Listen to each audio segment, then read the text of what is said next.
sports coverage of the NFL has us at the venerable Superdome in downtown New Orleans.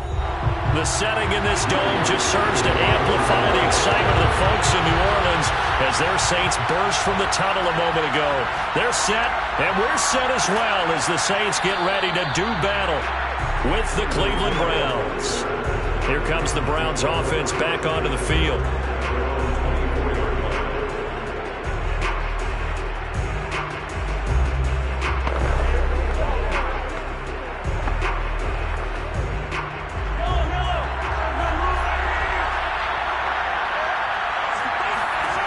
Throwing on first down is Mahomes. Over the middle and into the hands of his receiver Landry. He'll be brought down on the 30-yard line after a gain of 6. The game's first play produces 6 yards. Brings up second down.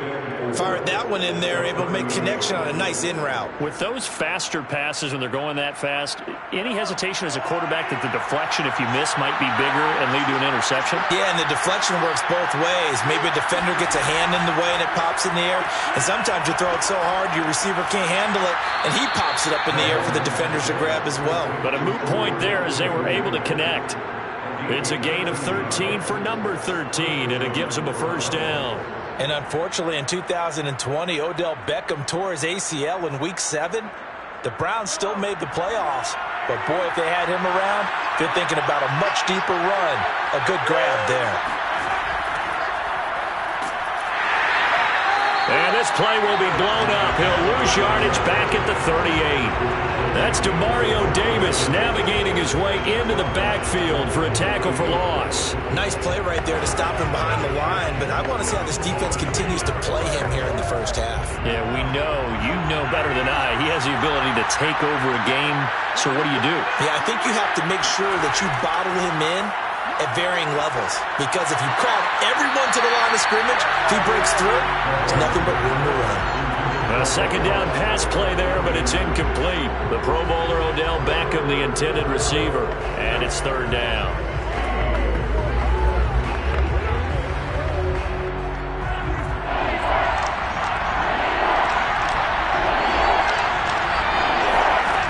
Working from the gun, Mahomes. He's going to drop this one down for Chubb. And a nice job to break free of one tackle, but it slowed his momentum somewhat, and he's taken down right after. That's going to bring up fourth down, only a gain of 2 there. So much about this game is just understanding situations and then having to execute, isn't it? Guard the first down sticks. Don't let them get there. And they rallied and made the tackle.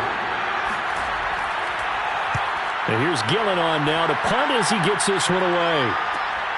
This will be fielded at the 17.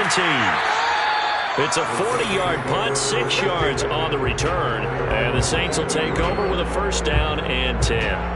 Back out onto the field now comes the New Orleans offense.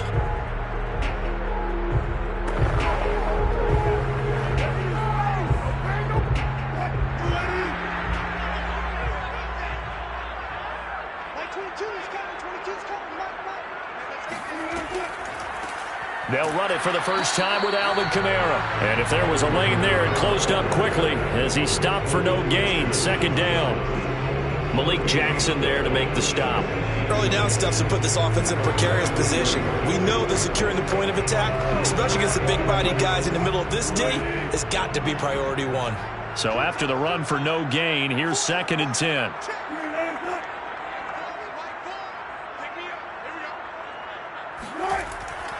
A give. This is Kamara. Pushes him over. And he'll get this up to the 34-yard line. The Saints first down there on a gain of 11. We use the word relentless a lot with guys who are aggressive on the field.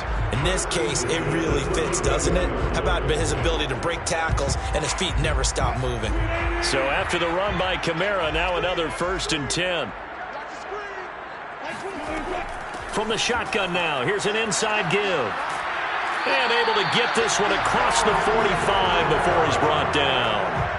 Another nice gain, 13 yards that time, and another first down. So back-to-back big runs, picking apart this defense on the opening drive. I thought this was a passing league. I thought this was the era we were in where the ball was always in the air, right? They didn't get the memo. And they didn't get the memo, and I know this to be true. Offensive linemen still, to this day, They want to run the football. They want to fire out and hit people across the line of scrimmage, and they're clearing space.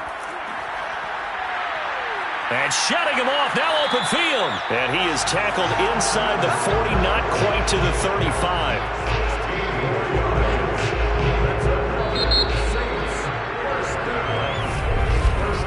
We're scoreless after one.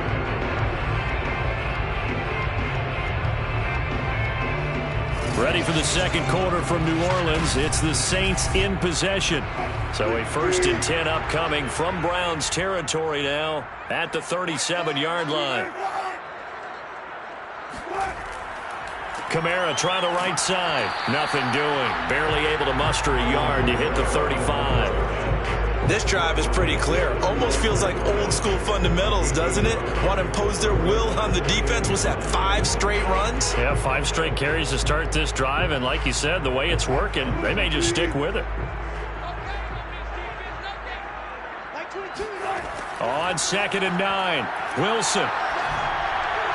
And his throw is incomplete. He was trying to get it to his running back, Alvin Kamara, and it's 3rd down. Certainly appeared to take away his first read, and by the time he tried to look elsewhere and find an open target, the coverage was too good. That one falls incomplete. So 3rd down now. They need the 27-yard line for a first. Here's Wilson. On the check down, he finds Kamara. And he gets it down a yard or 2 shy of the 30 before he's out of bounds. He did his best to just get 4 out of that, but not enough. And now 4th down.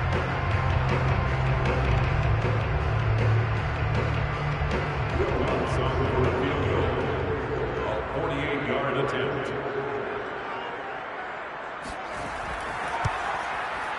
And Lutz's kick is good. And the Saints are going to take a 3-0 lead. So an opening drive field goal maybe doesn't whip this crowd into a frenzy, but I think that they will take the early lead. There's no doubt about it. They will always take the early lead, and maybe that celebration comes later if they play well and they can break things open. But right now, this is all about letting the offense just get settled in.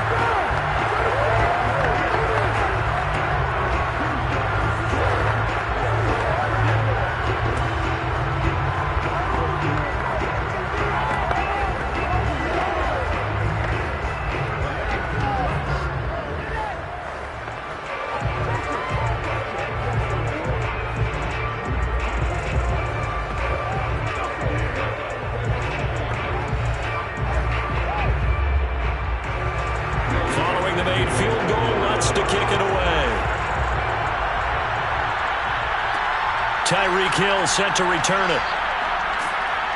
And makes it across the 20 as his guys will set up shop at the 23-yard line. Second drive coming up here for Cleveland as they return to the field on offense. This one a little slow to get cooking. Just a 3-0 scoreline as they begin with a 1st and 10.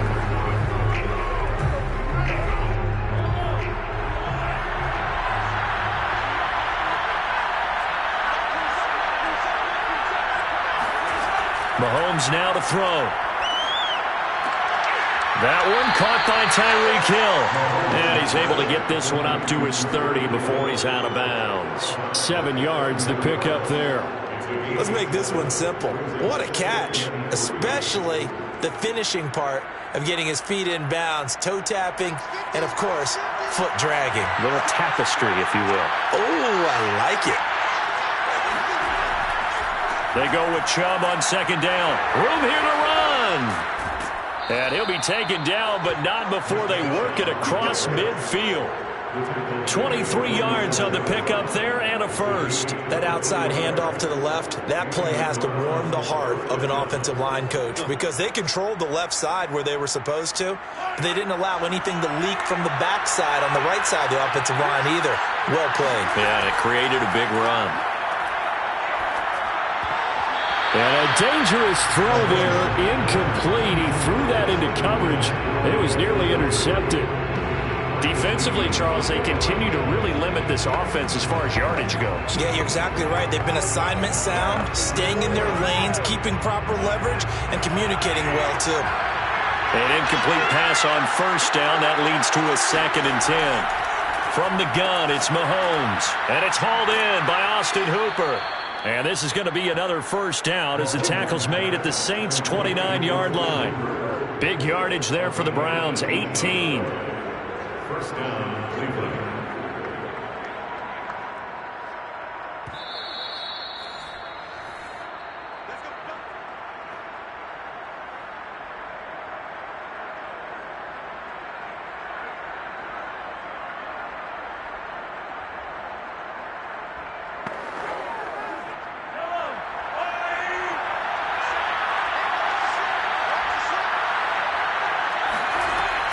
On first down, they'll run with Chubb.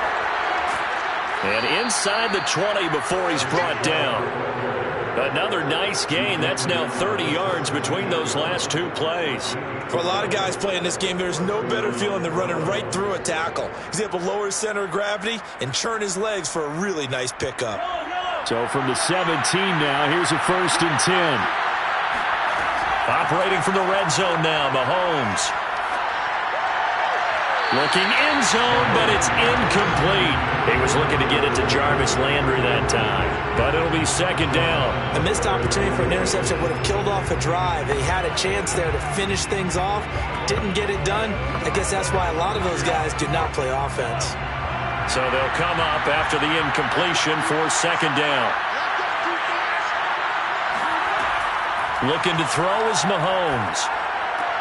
Going out wide, finds Chubb. And able to get him down, but he does reach the 5. The Browns passing game finding its stride. They've got another first down. Well, I like the play design there. They occupied the defense downfield, everyone trying to account for someone. But unfortunately, they didn't account for the running back slipping out of the backfield. And he was absolutely unnoticed and wound up getting big yards on that play. In trouble, and he'll go down back at the 12. Now the Browns will use the first of their 3 timeouts as they'll stop it with a tick under a minute to go before half.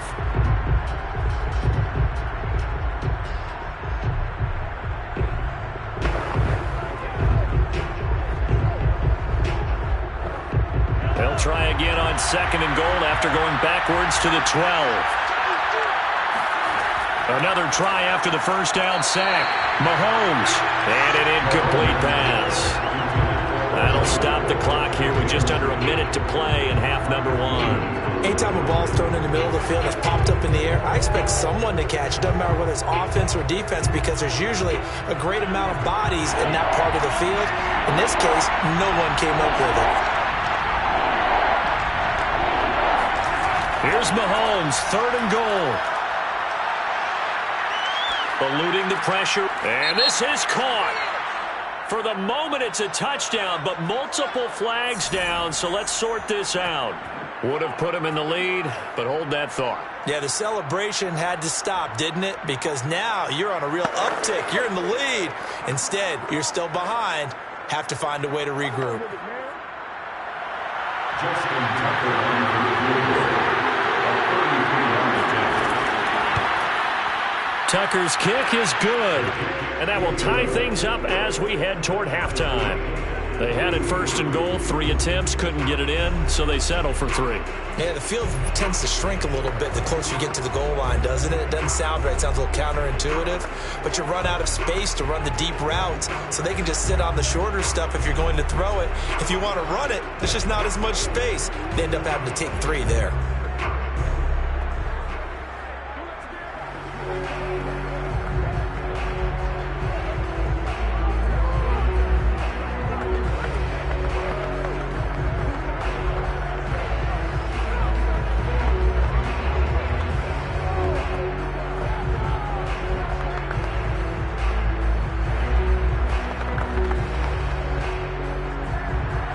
Field goals all we've had so far. 3-3 now as the kick is away. Fielded just outside the goal line. And no alley to be found. The coverage was solid, and he's dropped at the 18. The Saints offense going to head out now late in this first half. And they've got a little over 40 seconds to work with if they want to try to put something together. So from inside the 20, here's 1st and 10 at the 18. From the shotgun, Wilson. He gets this one complete to Tre'Quan Smith. Oh, it's out. Smith lost it. The Saints going to call the first of their timeouts, as it'll come with 36 ticks to go in half number 1. The Saints offense going to head out now late in this first half. And with great starting field position and a couple of timeouts at their disposal, they'll certainly have the green light here. One play has them to the 37 here for 1st and 10. From the gun, it's Wilson. Over the middle, into the hands of Michael Thomas. Now we'll get a quick timeout called by New Orleans, number 2, as they'll stop it with a little over 30 seconds to go in the first half of play.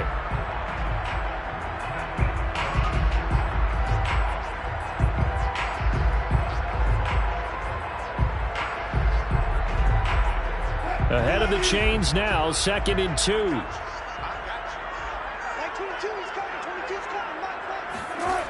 To throw is Wilson. Pressure comes, and Wilson's going to go down. In for the sack, Myles Garrett. What a banner year in 2020 for Myles Garrett. Gets his Cleveland Browns to the playoffs for the first time in a long time and had 12 sacks to lead his team. He's averaged more than 10 sacks a year in his 4-year career and was named All-Pro for the first time after the 2020 campaign. So we've reached halftime in a low-scoring affair, just a pair of field goals. 3-3 is our score. As we'll get you over to Orlando, where standing by is Jonathan Coachman. He has our EA Sports halftime report. Second half ready to roll. 2 field goals, the combined output in half number 1. Could be first touchdown wins. And he'll be brought down shy of the 20, so the decision to bring it out of the end zone, not a good one. Out come the Saints now. They'll go on offense first here to begin the third quarter.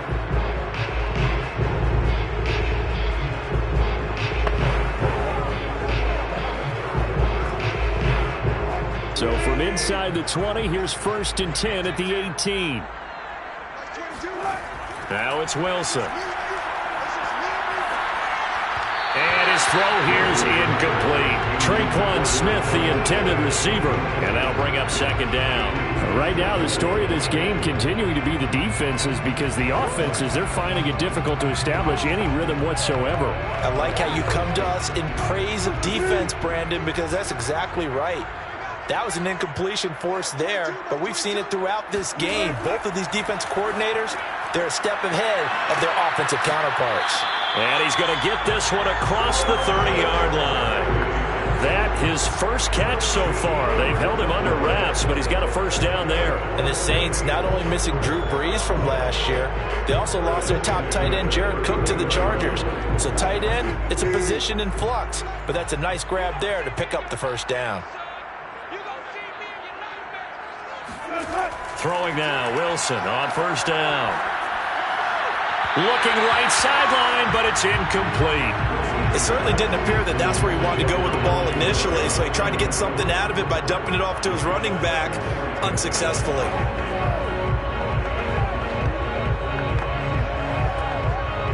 Third quarter, all tied up. This is 2nd and 10. Throwing again here, Wilson. And that almost their first INT of the ball game. Had his sights on it, but he couldn't seal the deal. Well, he did almost everything right. Excellent coverage, breaks on the football, just unable to haul it in and take it the other way. So he dropped an interception. The key for him now, don't dwell on it. Just move on to the next play. On 3rd down, Wilson. They'll set up the screen now to Kamara. Good contain, no gain on the screen, and it'll bring up 4th down. The whole idea of the screen pass is to fool the defense in a big way and create a big play. They weren't fooled. Not 1 second, not one bit. How about them figuring it out, diagnosing it, and spilling it for lost yardage? Here comes the Saints punter now, as he's on to punt for the first time this afternoon.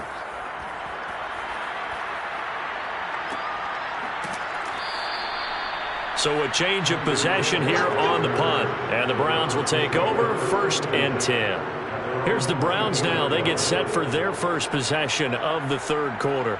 And they had a long drive last time, but they had to settle for a field goal, and I'm sure that's how it felt to them, settling. They probably should have gotten in the end zone. Yeah, not out-and-out joy, right? Because that's what you get when you put the ball in the end zone. But there are benefits to that type of a long drive. Your defense gets a chance to take a break, adjust a little bit, maybe get themselves ready to get back out on the field and play a little bit better. So they'll take the benefit even though they wanted the 6 points. Yeah, maybe wore down the other defense. We'll see. Meanwhile, they take a shot to start the drive, but this is going to wind up incomplete.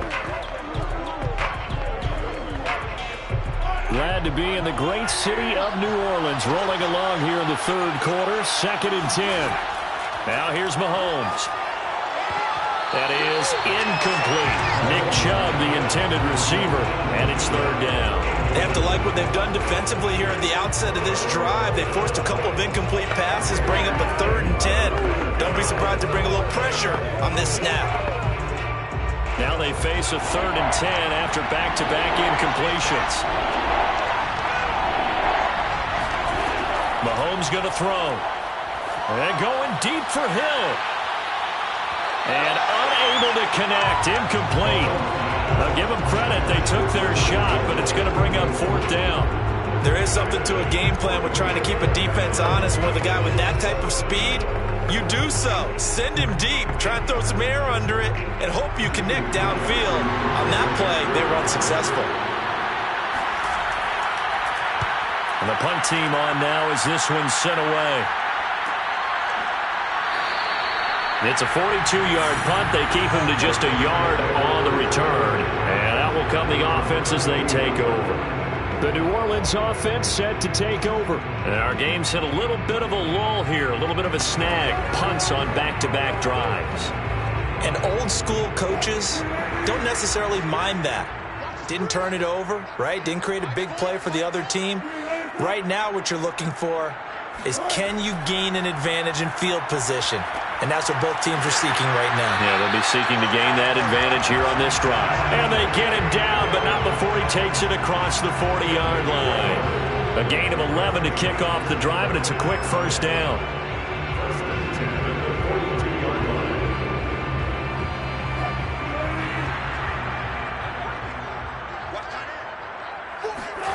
Out of the gun, here's Wilson. He's going to drop this one down for Murray. It's a gain of 5, and it'll be a 2nd down. He's got good size. We know he's tough to bring down running the ball. That also carries over to the passing game like we saw there. And at his size, how'd you like to try and stop him on that angle route? Him coming out of the backfield, breaking sharply, catching the football.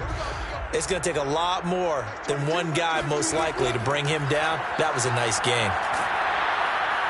Pressure comes, and Wilson's going to go down. Myles Garrett picks up his 2nd sack of the afternoon. We are seeing 2 really confident defenses imposing their will on these offenses in this game. Yeah, absolutely, going toe for toe. Just curious if one of these offenses can wake up a little bit. Is there any way they can find something that can pop, something big to knock them back on their heels? From the gun on 3rd down, Wilson. He'll get this one underneath to Kamara. And taking it across midfield and inside the 45. 12 yards there, good for a Saints first down. But they certainly had success throughout this contest, getting him the ball in the passing game, and there he picks up another first down. Whatever they saw going into this one, they've been able to capitalize on it, and no adjustment has been made to take it away. Now a first down carry. It's Kamara. And just no chance of turning the corner. He can only get back to the line of scrimmage. 2nd and 10 coming up.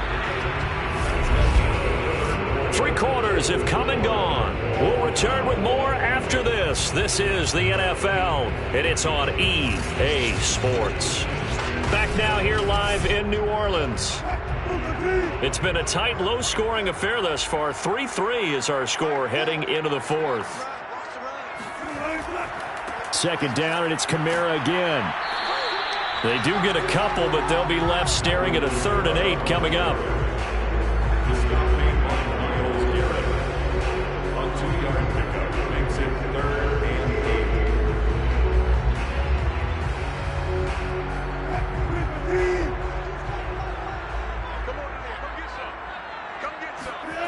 Wilson. And this is going to be incomplete. A lot of times it's that first read that you have. Maybe you get it in pre-snap, and he locked in on his target, but he was covered quite well, and that one's incomplete.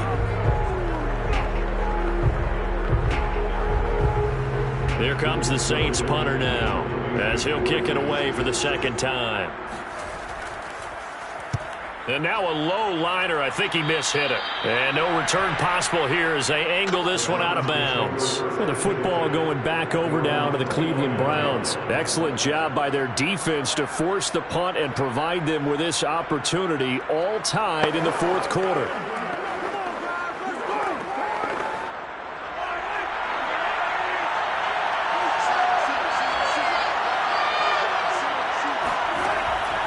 They start on the ground with Nick Chubb, and he'll get about 4 across the 30 to the 32.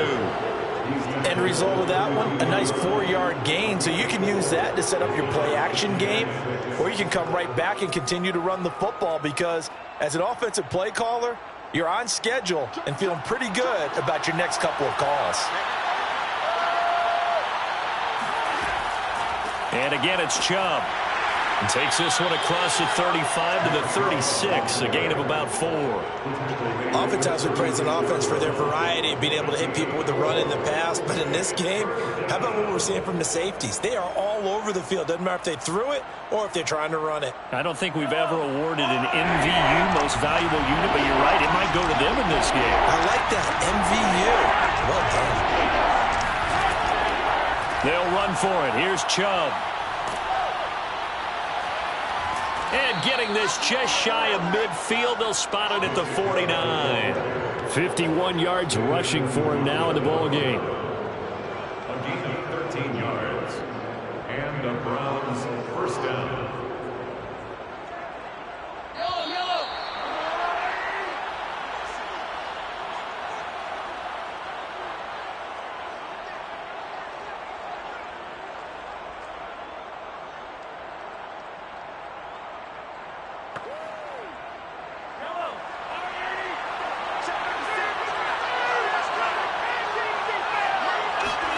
Mahomes. To the right side, and he's got Landry complete. And he's able to take it across midfield before going out of bounds. 3 yards the gain there, second down. Partner, it took a while for him to lock onto a receiver, and he finally found his man coming left to right across the formation. And I believe the referee's been buzzed. Yeah, they want to take another look at this call, and it's certainly a big one here late in a tight game.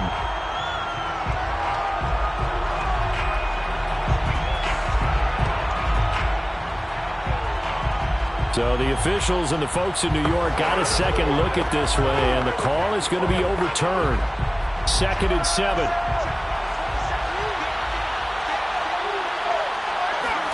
Mahomes. He finds his target, Beckham. And this is going to be another first down as the tackle's made at the Saints 35. That'll move the sticks for the Browns, a gain of 12. Partner, you got to like what they're doing right there. Little by little, they're getting closer. Another good pickup. Ball up to the 35 now as they come up on 1st and 10.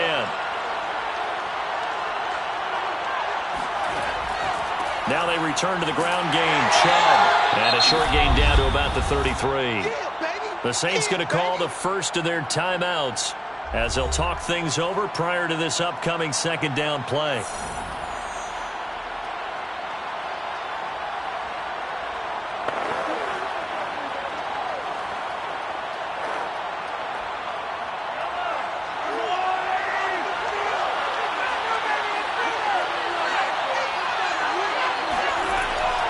They run it again with Chubb. And he'll get this down to about the 30, 31-yard line. Now we'll get a quick timeout called by New Orleans, number 2, as they'll talk it over here before what will be an important third down.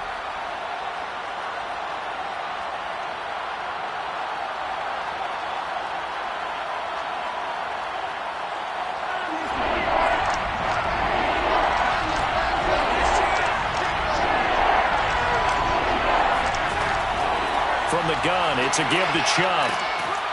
And he gets the first down here as he's taken down at the 24. Here we go. Now the Saints will use their third and final timeout, and they'll be disappointed to have to burn one there after giving up the first down.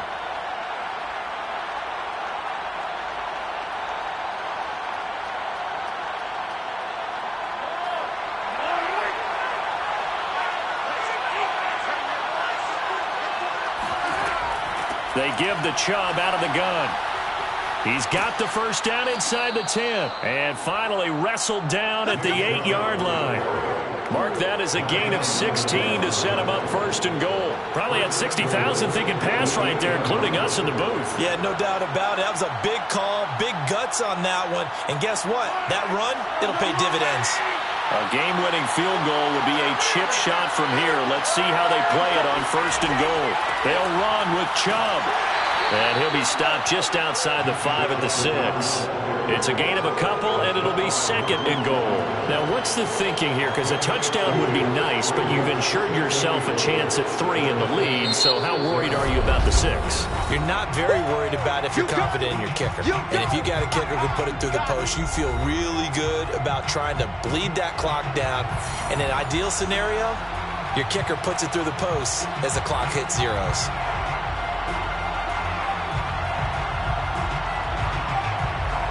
They come up here with another shot from the 6-yard line, and it's second and goal now.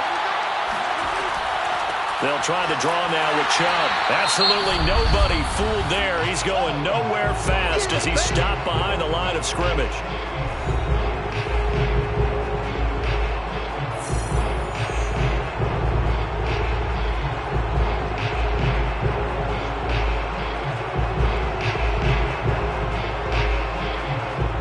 They've been denied touchdowns in the red zone twice already.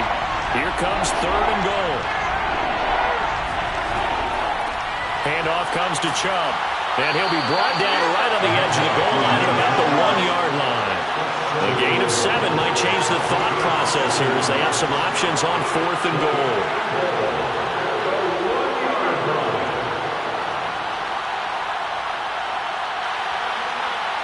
Justin Tucker on the field, an 18-yard attempt. And his kick is good. And they will take the lead here in this battle of field goals at 6-3. Well, Charles, the old saying, the old cliche, if you will, points at a premium, that certainly applied here, didn't it? And that almost felt like opened up a time capsule, didn't it? Old school football, low scoring, close game. What a way to finish it up. You loved it, didn't you? You loved the defenses. I certainly did. Brought back the images of the game of old.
a look at one of the most iconic sports venues in the lower 48. Built back in 1957 under the title of City Stadium. We are at Lambeau Field in Green Bay, Wisconsin. We all know this community lives for its Packers, and the green and gold came out of the tunnel a short time ago, and it was loud. We are ready for football, so are they, as the Packers get set to match up with the Seattle Seahawks. And Green Bay getting ready to go as they take the field.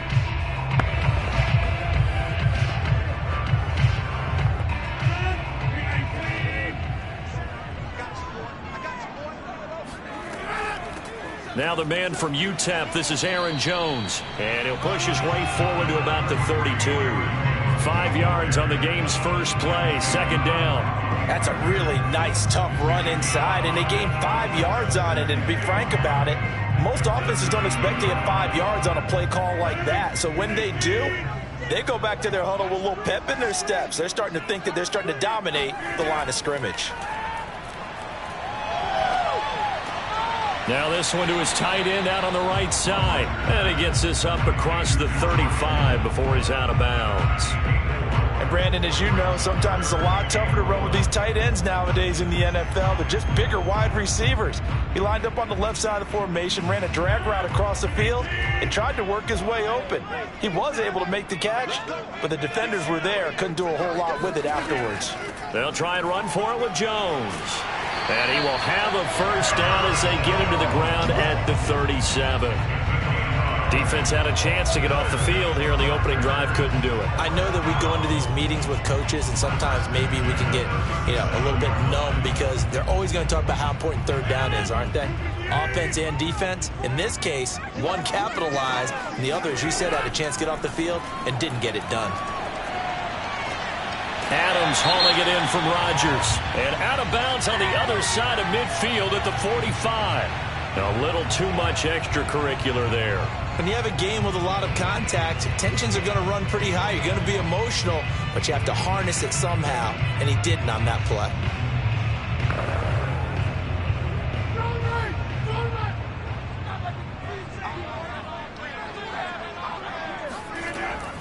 After the penalty, it's Jones.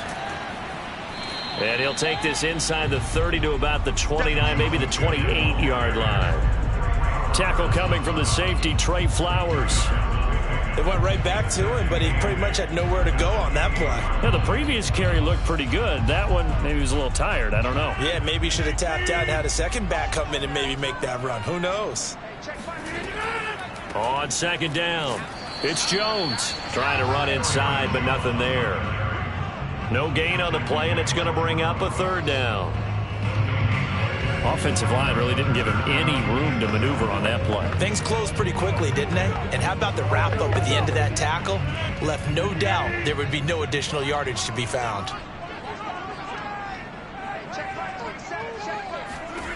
Throwing is Rodgers on third down. He's going to let it go deep for the end zone. And that will be incomplete. Well, they weren't scared to let it fly, but it falls to the ground and brings up fourth down. An early message that this secondary is going to be tested because even though it fell incomplete, it almost felt like a warning shot to get things going. Mason Crosby on for the field goal. A 45-yard attempt. The kick by Crosby is good. And the Packers are off to a 3-0 lead.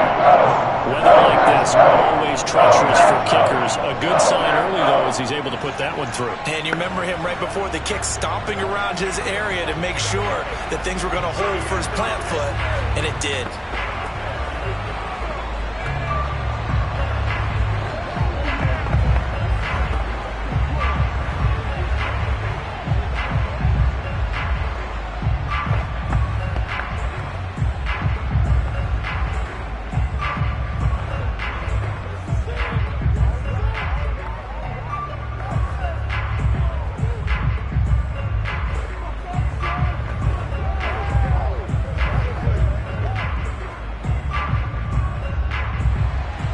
After the made field goal, now Crosby will do the kickoff duties. This fielded right at the goal line. And he's up past the 20 to the 22-yard line. Well, the ball now going back over the Seattle Seahawks offense.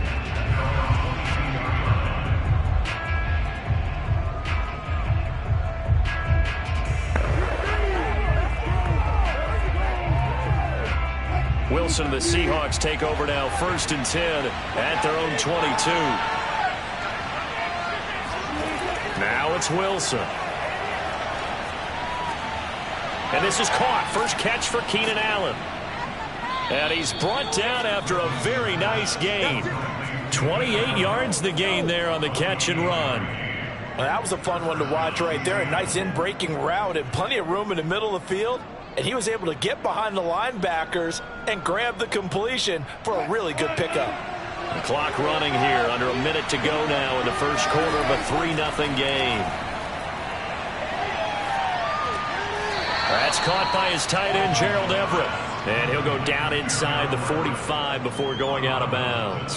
7 yards, the pickup there. That's a staple of this offense. Drag route to the tight end. Yeah, he was unable to use his size to break off much more yardage after the catch, but still an effective gain nonetheless.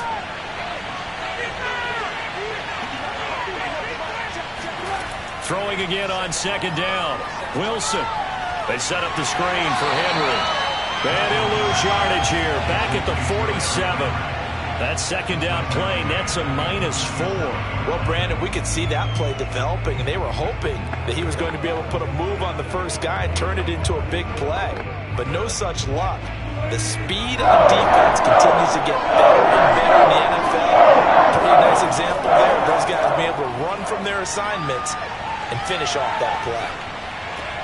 For Keenan Allen, that's complete. And boy, he is very close to a first down, but from where they're spotted football, he's going to be a foot or so short. 3-0 after 1 on EA Sports. Seahawk football here to start quarter number 2. On 4th down, ready to punt, Michael Dixon.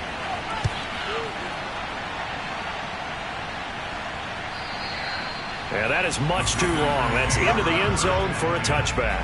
The Packers offense here coming back out for their second drive. And they split the uprights last time for 3. They've got the lead. They're not going to play this conservative. They're not hoping for another field goal. They're hoping for a touchdown. I'm with you on that one. I like where your head is. I like the way you're thinking because you're exactly right. Trying to sit on a lead and play that way, that doesn't work too well for most teams.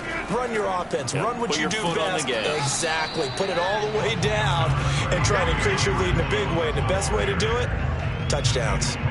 Jordan Brooks on the tackle. Yeah, things were pretty stacked up there in the middle of the line. A lot of bodies, not much space. I think ultimately he was fortunate to get anything out of that run.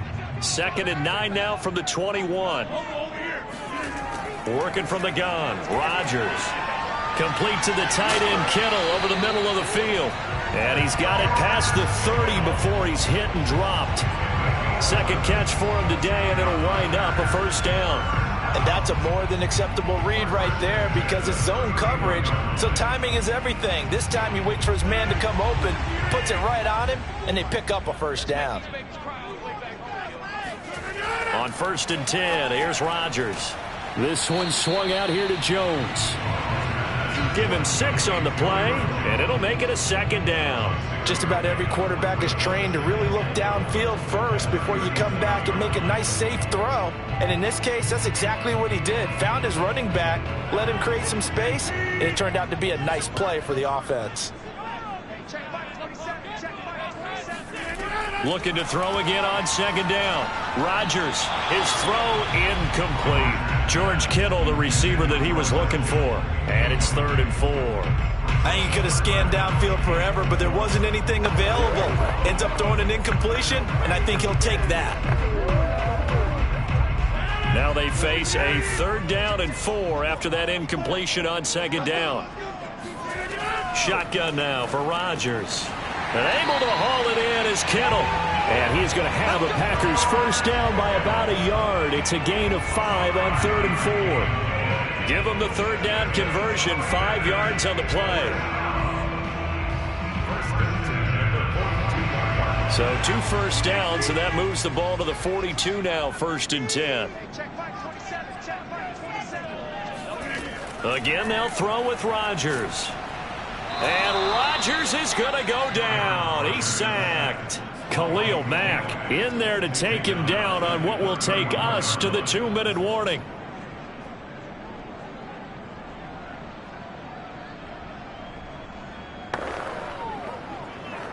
So that complicates things a bit here. 18 yards to go now on second down.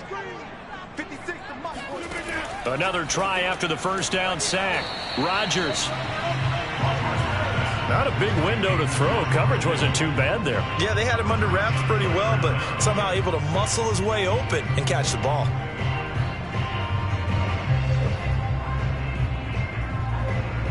Seventh play of this drive coming up, but a long way to go on third down. To throw, it's Rodgers. Forced out to his... Now look out, Rodgers lost the football, and the Seahawks have recovered.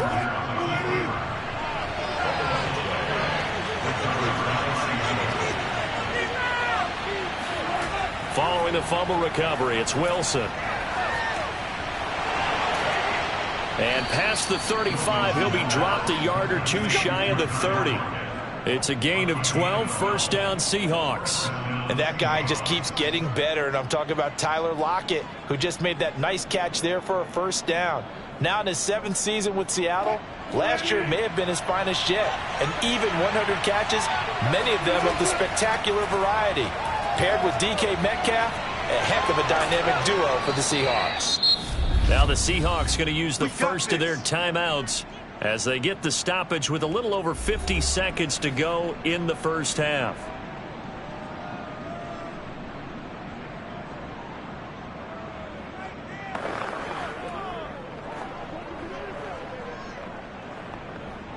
Could we get a touchdown in this first half after all? It's 1st and 10. From the gun, it's Wilson. Working the middle here, that's complete to Everett, the tight end. Now the Seahawks call the second of their 3 timeouts as they get the stoppage with just under 50 seconds remaining in half number 1.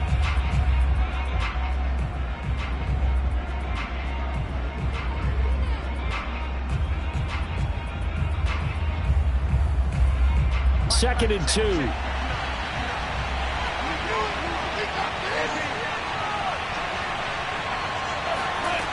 To throw is Wilson. Looking for Lockett, and it's intercepted. Picked off by Chris Barnes. And a big turnover there as his guys will get the football back.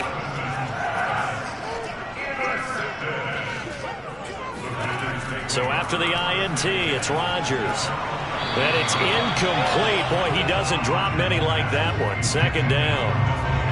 He was out there waving his arms saying, throw it here, dropped it, not a good look. Well, all I can do is just look at him with contempt on that one. As a defensive back, I'm saying, not as an announcer. Just like, really? A little bit of a diva look, isn't it? Yeah, very much so, because I think what happens is he just had too much time to think. He's wide open now. Here comes the ball, and he doesn't concentrate and drops it.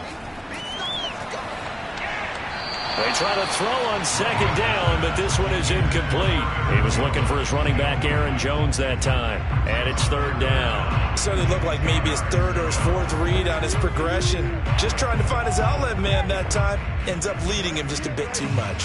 So back-to-back incompletions, and that has him staring at a 3rd and 10. Rodgers with a give. It's Aaron Jones. And he's going to be marked down short of the first down, right around the 17. Now the Seahawks forced to use their 3rd and final timeout as they'll stop him with a little over 30 seconds to go in the first half of play.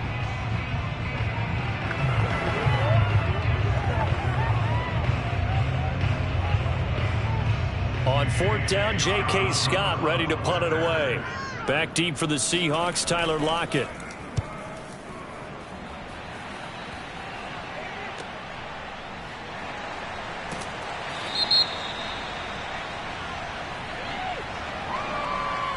So holding there on the return, and that'll back him up to start the next drive. Yeah, that's a pretty easy call right there, partner. I think when the officials look in their manual and see the expression jersey getting pulled, that's a flag coming out every time. Good starting field position here for the Seahawks as they come up 1st and 10 at their 35-yard line. Throwing is Wilson. That's complete to the tight end, Everett. Call it a gain of 5, and that'll make it second down.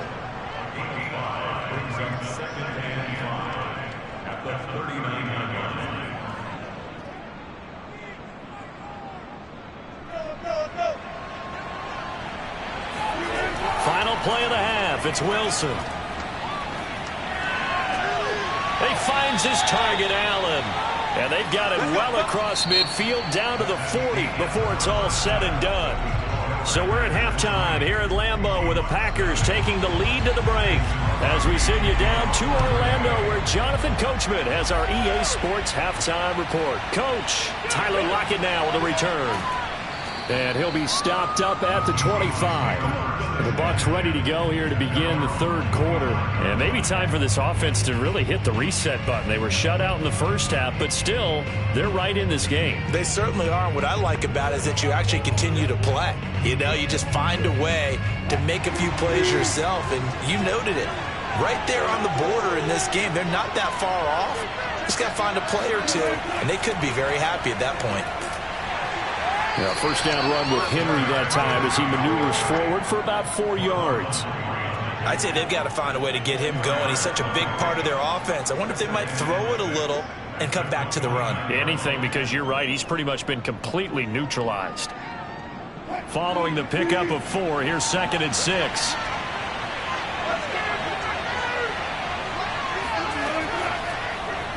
Now they'll run the option to the short side left. Wilson hit. It's loose. It's out. Fumble. And the Packers pick it up. And they take possession of the football and have it at the 36-yard line. Playing in snow brings so many other factors into the game. It's not just trying to take care of the ball. And we just saw there that that's difficult to do. But just trying to keep your feet and carry out your assignments and make sure you're comfortable while you're out there playing. Are you warm enough in your clothing? A million things going on, but the biggest one, hold on to the ball. Jones running on first down, but finding it pretty tough going as he'll get forward for only about 3 there before he's taken down. In the first half, he was held in check on the ground, but despite that lack of production, they still have the lead. And they've got to feel fortunate about that. If they could actually get production from their lead horse, that would help open up this offense and widen this margin too. On 2nd and 7, Rodgers. This one into the hands of Kittle, the tight end. 5th catch of the afternoon, and that gives him a first down. 5th catch of the game for him there. Yeah, and the tight end position is now becoming a volume pass catcher. It used to be occasional, right? Safety valve. Throw one to him every so often, but mainly they want him out there to block. Nowadays, an integral part of the passing game, and they create such great mismatches that they often become the leading receiver. Throwing the out route incomplete. It's Adams. And he'll go out of bounds inside the 15-yard line. Give him 10 there. Good enough for a Packer first down. Timing is everything, and they work on this cut all the time. They work on all the timing patterns, and this time it paid off for them. Worked him to the center of the field, cut it to the outside, ball's delivered, gets both feet down for the completion. Now a first down carry by Jones. This carry, despite the extra effort, will be stopped short of the 10. And defensive back Jamal Adams in on the stop. Sometimes with the running game, you've just got to stick with it. Look, it's the third quarter, no time to panic. But that also doesn't mean you just do it the same way you've been doing it the entire ball game. Maybe change up some blocking assignments or run a few different plays, but stay with the overall essence of the running game. Got a man open. It's Adams. Touchdown, Green Bay. Davante Adams there to make the grab. And the Packers are able to stretch that lead out further. They went 5 wide. And now, of course, all scoring plays are reviewed, and I think they're going to take an extra long look at this one. They're taking a peek at whether or not those feet were in bounds, and obviously a big call here in the end zone. And not just the feet. How about the hands? How's the ball possessed while the feet are hopefully getting down in bounds? That's what they're trying to look at to see if it all comes together.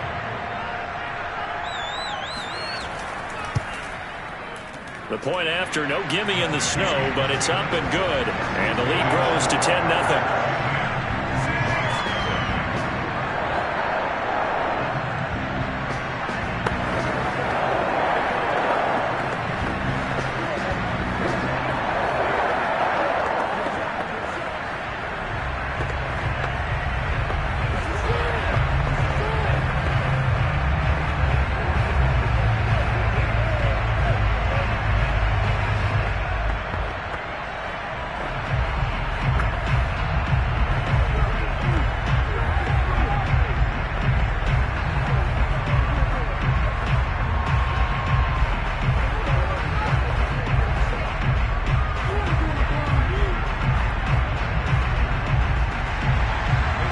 touchdown. Here's Crosby to kick it away. Lockett the return. And he takes this near the 25. Just a little pass there. Call it the 26. The Tampa Bay offense set to go again. And they had the fumble last time that led to a touchdown. That's a no-no. We'll see what they do here this go-around. A big no-no. Put that in capital letters. Turning it over, the other team takes it down and scores. That can be a deflator for a football team. Now it's up to the offense to get back out on the field and pick things up. Well, they're out there. We'll see if they can pick those things back up. And Henry gets the call there on first down as he pushes his way forward. A pickup of about 5. Well, they still have time to get him established, but in my estimation, they've got to pick up the urgency here. They've got to get quickly in and out of the huddle and run off a bunch more plays. After the pickup of 5, here's 2nd and 5.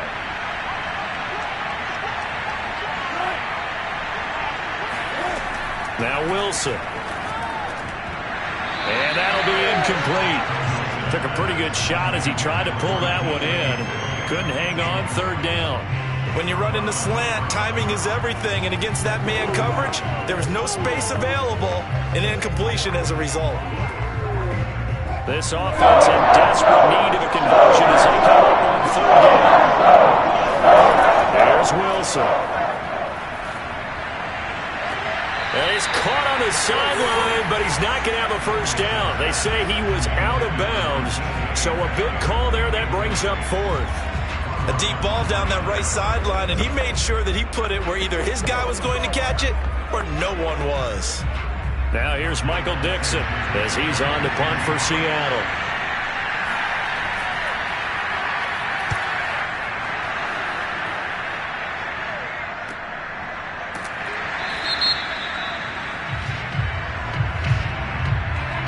So the extra point good, and the roughing call going to move the ball out to the 50 for the kickoff.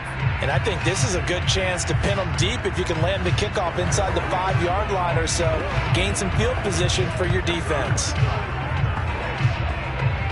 So a big break. The roughing the kicker called on 4th down leads to 1st and 10. Running from the gun with Henry. Showed that brute strength, but he'll still be stopped shy of midfield. Credit him with a 1-yard gain there to make it 2nd and 9. He's definitely tough to get down. We just saw it right there. But how about what we did see? Pursuit, wrap up, and then the big finish with the tackle.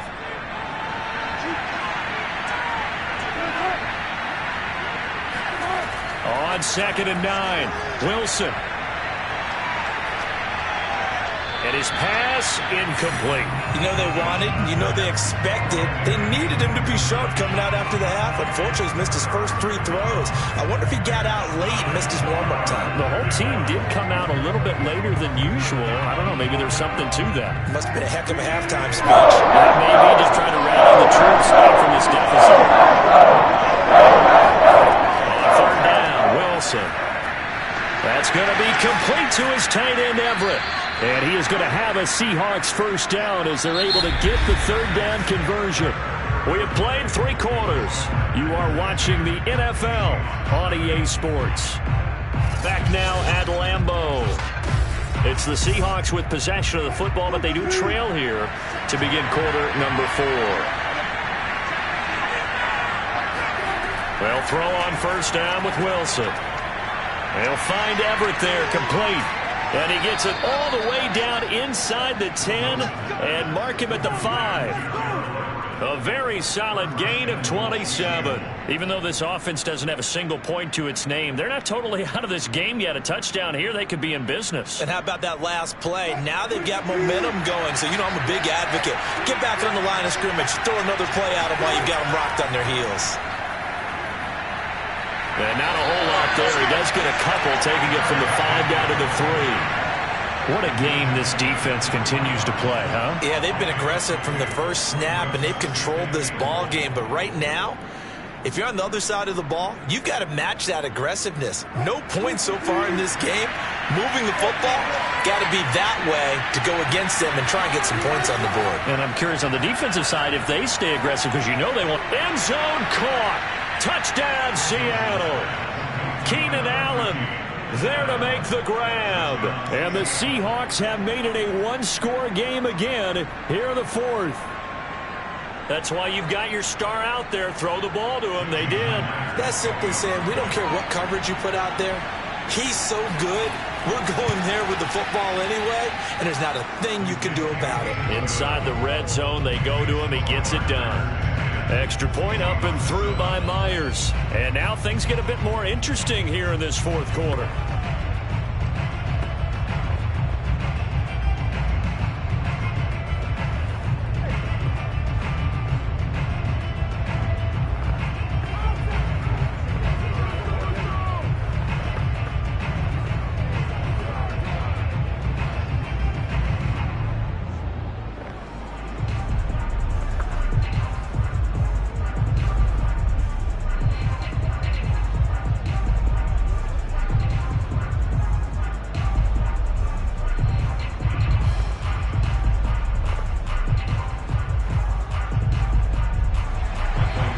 Kick unit for the Seahawks out there on the field, and we are ready to rock.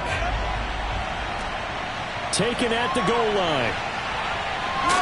And he'll get it up past the 20 to about the 22. Now trotting out there, the Packers getting ready to go.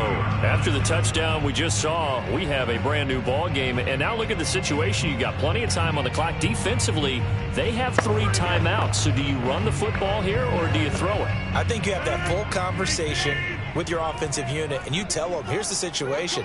They've got all their timeouts, so we are not going to play this conservatively. We've got to attack them. We've got to make them use those, gain the ground that we need in order to put this game away. If you think we're just going to run it 3 times and punt it, you've got another thing coming. Yeah, and by the way, also the 2-minute warning in play, so essentially 4 timeouts left. They have to be aggressive here. So after the incompletion, 2nd and 10 from the 22. From the gun, it's Rodgers. Caught on the right side by Jones. They get 6. That'll leave them with 3rd and 4.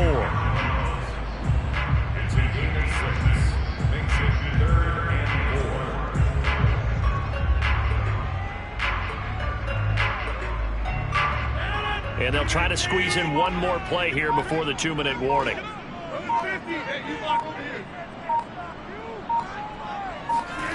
From the gun on 3rd down, Rodgers looking deep for Adams and unable to connect. Incomplete. I'll give them credit. They took their shot, but it's going to bring up 4th down.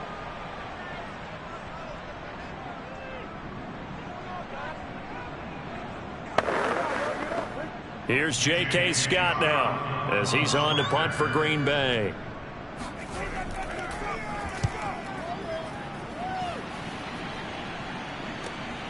Returnable for Lockett. Dances by him. 44-yard punt, return of 9. And it'll be Seahawk football, 1st and 10. So Wilson and the Seahawks down 10-7. A minute 51 on the clock. How will this thing pan out? We'll watch as they come up on 1st down.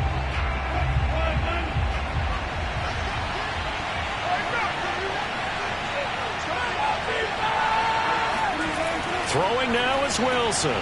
Throw right side is into the hands of his tight end, Everett. 5 yards on the catch there, brings up 2nd down. I like what they did there, still keeping their tight ends involved. They understand it's not quite Hail Mary time just yet.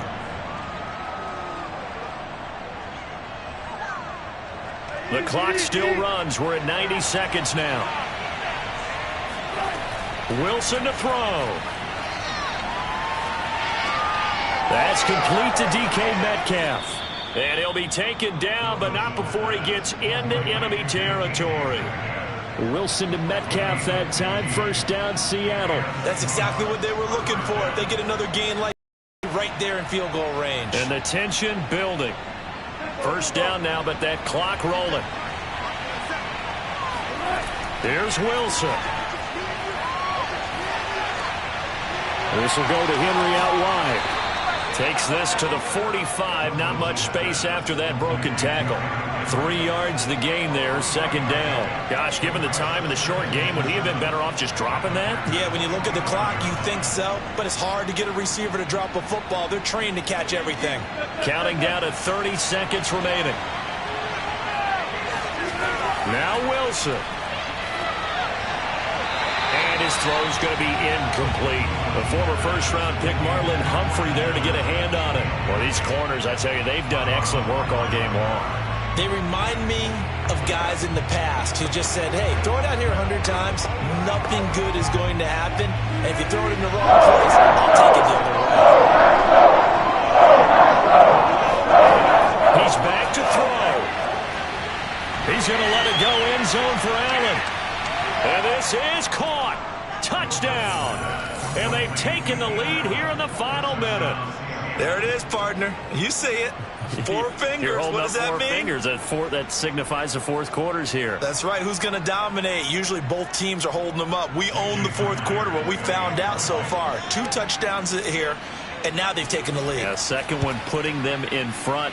You know what I see on the other sideline, though? It seems like they've tensed up. Had that lead, they were playing not to lose it, and they've lost it. That's a great observation. When you play not to lose, you usually don't win. Now, though, they'll have the opportunity to respond.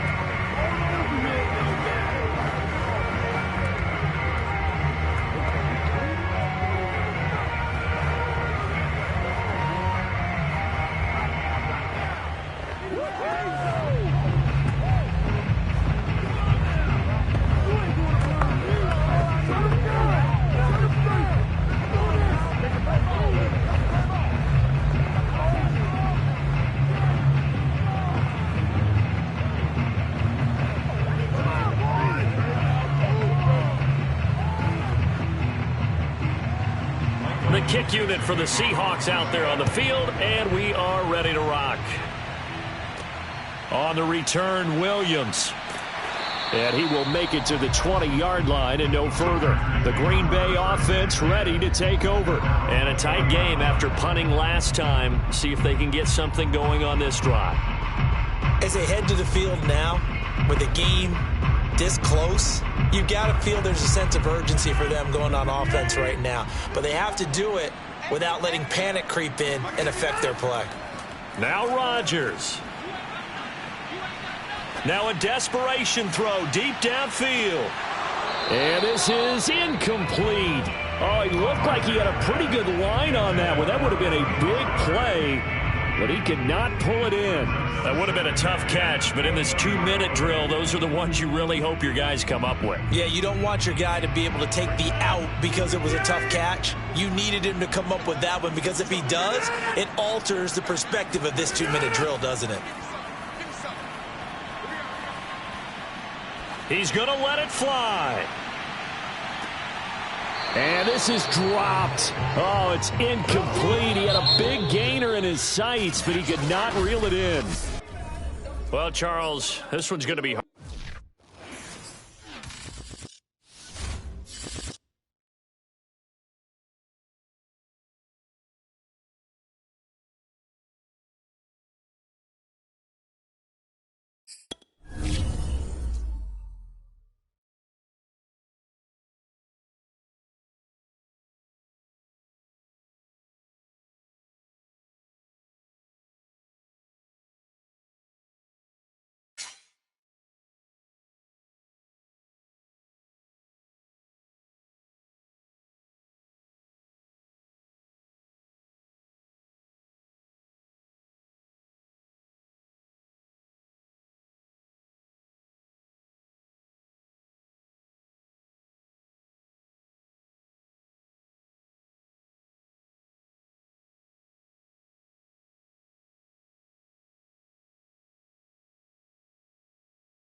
sandwiched between Fort Worth and Dallas, Texas in Arlington at the luxurious AT&T Stadium. A moment ago, here was the scene with the Cowboys emerging from their tunnel. It was loud. It's still loud. We're ready for football as the Cowboys get set to match up with the Tampa Bay Buccaneers. A first down throw for Prescott. And right away, he lost the football. And it's picked up by the Buccaneers. And they are going to set up shop at the 32-yard line. Not only a fumble loss there, but a fumble lost on your first drive in your own territory. Now you're dealing with a lot of stuff here because you feel bad going off the field because you gave up the football. How does your own defense feel now having to go out there and stop them when the momentum is clearly shifted in their favor?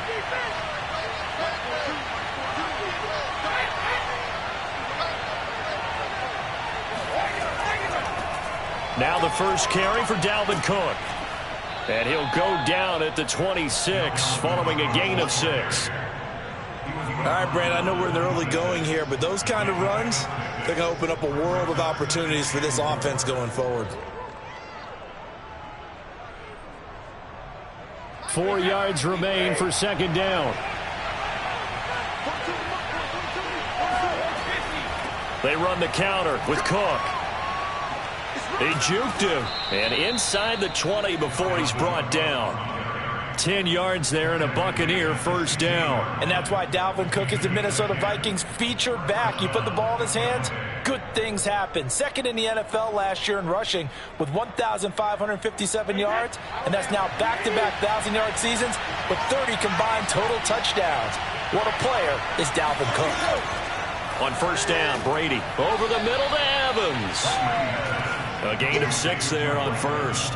And I think this is a route we'll see more of as this game goes on because with his speed, they want to get him the ball in space on drag routes just like this. They want him to get the ball and run after the catch. Good job there, though, holding it for a short gain.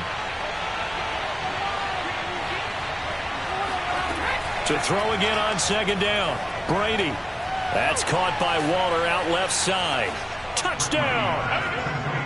Darren Waller. An 11-yard touchdown. And the Bucs have taken a first-quarter lead. As a general rule, quarterbacks don't want to lock in on a receiver before the ball is snapped. But in this case, based on the matchup he thought he was going to get, it was favorable for his tight end. He locked in on him early and found him for a touchdown. Extra point up and good by Succop. And that makes the score 7-0.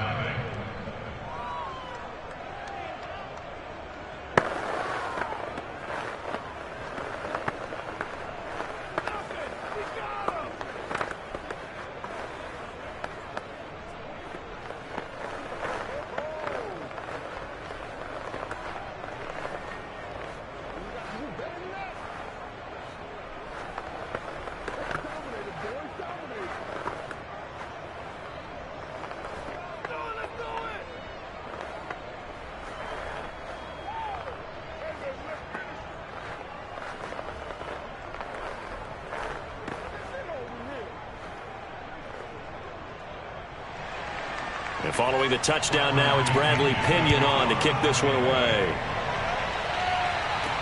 This is Tony Pollard. And he will be brought down here inside the 20. Good coverage as he's dropped at the 17. Second drive forthcoming here for the Dallas Cowboys. And last time, not only the turnover, but that turned into 6 points. They got to make up for that here. We always hear about empty possessions, but some are worse than others. You can have an empty possession, punt the ball away, get yourself set to play defense, but when you turn it over, it changes momentum, and when they take it downfield and punch it in on you, that's a bad possession all the way around. Yeah, but you're hungry to get back out there, aren't you? You better be, because otherwise it's going to be a long day for you. A good run there on first down, and it'll leave them with a 2nd and 2.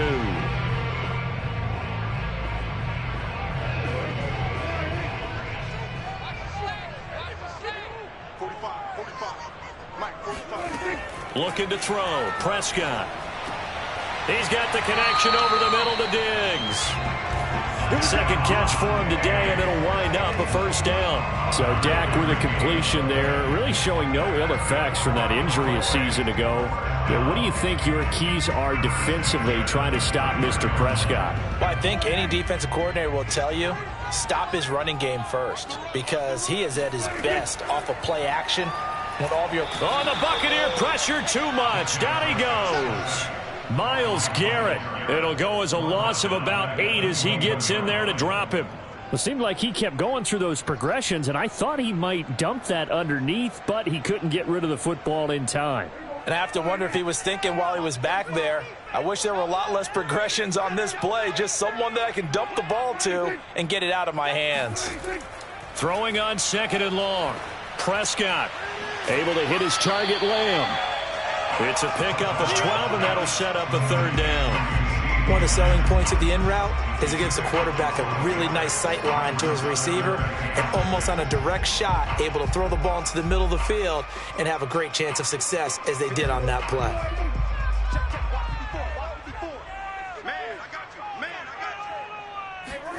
On 3rd down, it's Prescott. And that ball incomplete, nearly intercepted. Took a chance with that one. It'll lead to a 4th down. 2 drives won't tell the story of this game, but you absolutely have to like how this defense has played thus far. They have yet to allow this offense to get untracked in this one. The veteran in his first year with the Cowboys, Bryan Anger, on to punt. As he's on to punt for Dallas.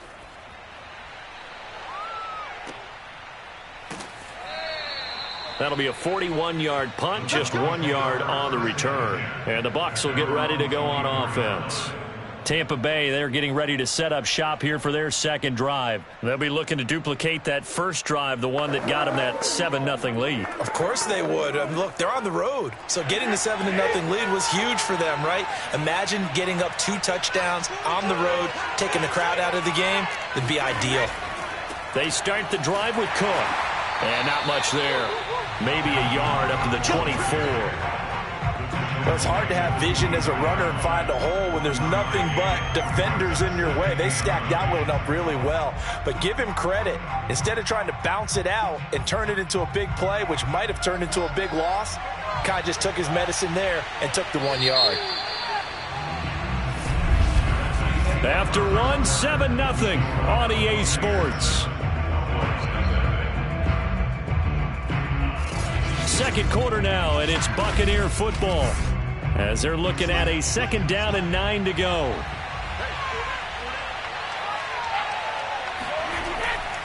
Left side, Cook.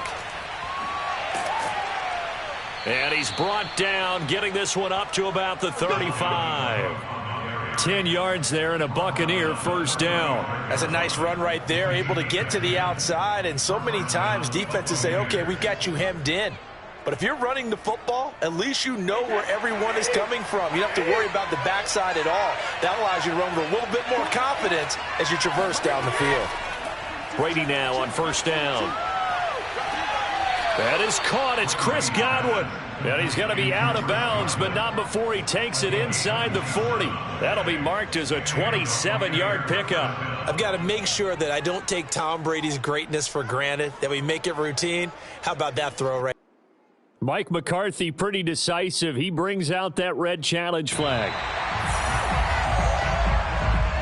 Did he keep those feet in bounds? That's the question they've got to decide. And I got to say, watching it in real time, it was awfully close. Yeah, it certainly looked like a heck of a catch because he didn't appear to bobble it, which could complicate things.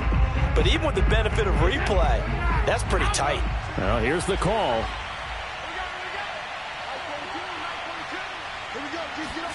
Throwing again on 2nd down.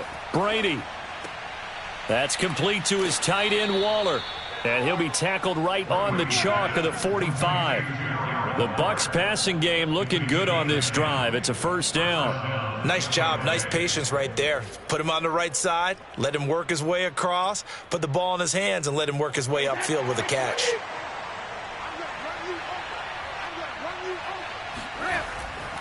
First down, here's the run with Cook.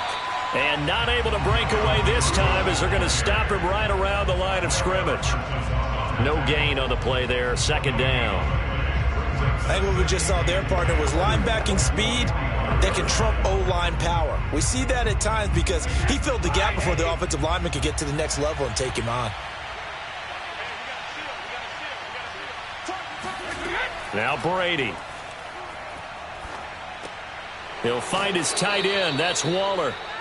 9 yards, and that leaves him just short, so it'll be third and less than a yard. Seems as if the passing attack's starting to heat up a little bit here in the second quarter. You can sense and you can see the momentum because now they're reading their patterns downfield, they're understanding the coverages, and they're finding the open holes in the defense.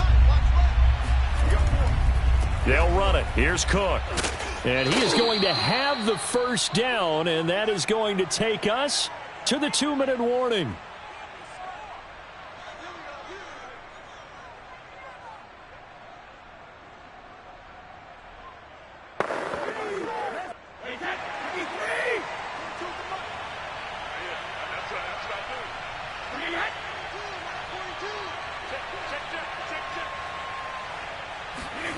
From the gun, it's Brady. And a first hookup with his all-pro tight end, Rob Gronkowski. We didn't need to ask around the league, but we got to confirm this guy's a good player. They've got to find a way to get him more involved, call a few more plays that target him. Absolutely, because here we are toward the end of the first half, and that's the first target, not just the first catch, first target. From the 31, Brady. Left side here, that's complete to Godwin. And he's going to have another first down here as the tackle's made at the Cowboys' 14. 17 yards on the pickup there. The drive will continue.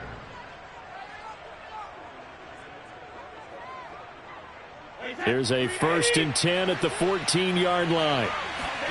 Into the red zone, it's Brady. And that one's going to be off target and incomplete. The Pro Bowl wideout Julio Jones, his intended receiver.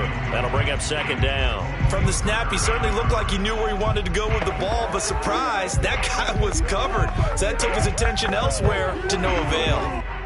So now 2nd and 10 after the incompletion on first down. Brady now to throw.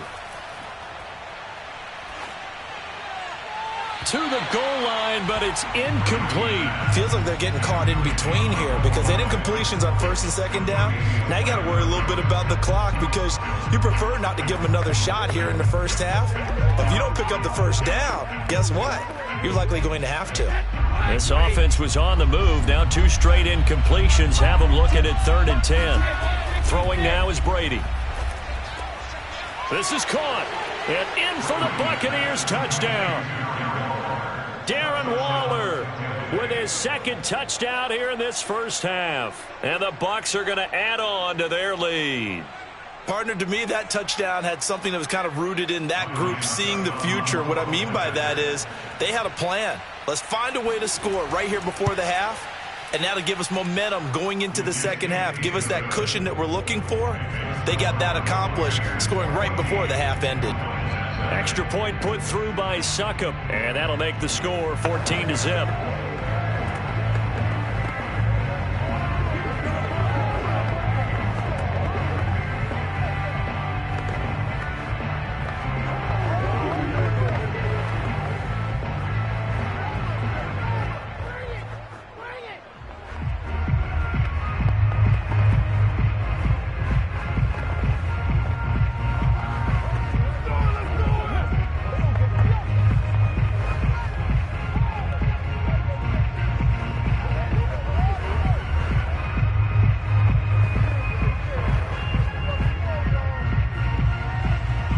Pinion with the kickoff honors following the touchdown.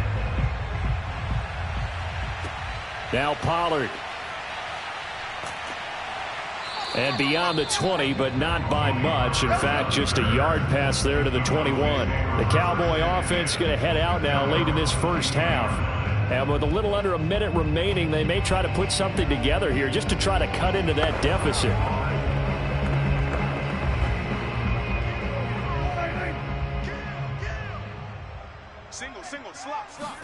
Prescott on first down. They'll set up the screen to Elliott. And the stiff arm made it a pretty little run. Not a huge gain, but a nice chunk of yardage. Now the Cowboys going to burn the first of their timeouts as the clock's going to stop with 47 seconds to go in half number 1. The Cowboy offense going to head out now late in this first half. And with him down 2 scores, you wonder if they might try and put something together, even if it's just to get into field goal range. Hey, check Mike 45. Check Mike 45. Get that.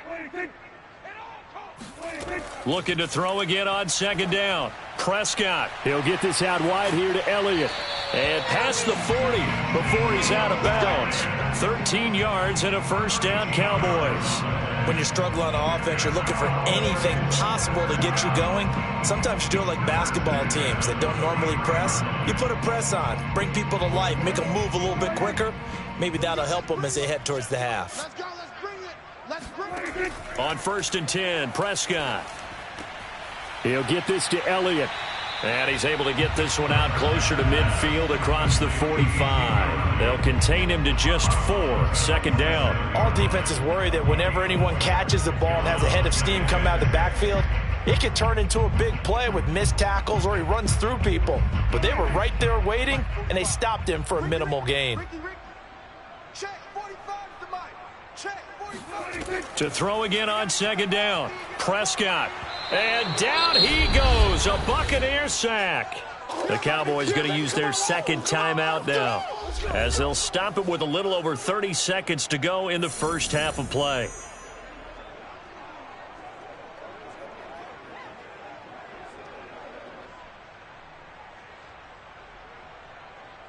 They'll need a big play here, will Dak and the Cowboys. After the sack, it's 3rd and long.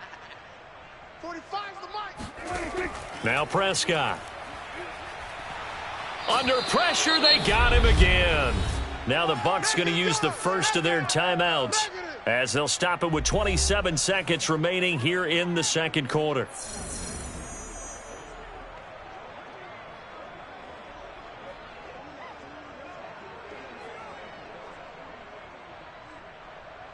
Here's Brian Anger now, as he'll punt it away for the 2nd time. His first punt, 45 yards. This looks good as well. Looking up into the roof, and he muffs it. It's loose. But fortunately, he's able to recover his own fumble, or that could have been trouble. I know there's no magnet in the ball, but sometimes for the punt returner, after such a scramble, it sort of feels that way, doesn't it? He has it, he loses it, somehow the ball finds its way back to him. Atone for his sin, and you know he's taking a deep sigh of relief right now. Final 17 seconds of the half here as they come up to the line, 1st and 10. And they'll indeed start on the ground to run that clock. And defensively, they're just looking to keep him contained as they're able to get him down. 8 yards on the pickup, and now they'll have some options on 2nd and short. We have hit halftime. All right, hang on. We'll jump over halftime. The Bucs with a lead, and they'll get the football first as the 2nd half is underway. And not willing to risk another fumble, he'll sit on this one. It's a touchback. Brady and the Bucs now with a 1st and 10 at their own 25-yard line. Here's Brady to throw. Oh, he can't get away, and Brady will go down. This defense coming out after the half, and if that plays any indicator, Charles, maybe a little refresh. Focused here for quarters 3 and 4. Yeah, they did really well on that one. That's exactly what they need to keep doing if they want to change their fortunes in this game. Throwing on 2nd and long. Brady. Swinging this out wide here for Cook. And they'll bring him down right around the 13. Give him 2 yards on that play. And they're going to face an uphill battle here on 3rd and long.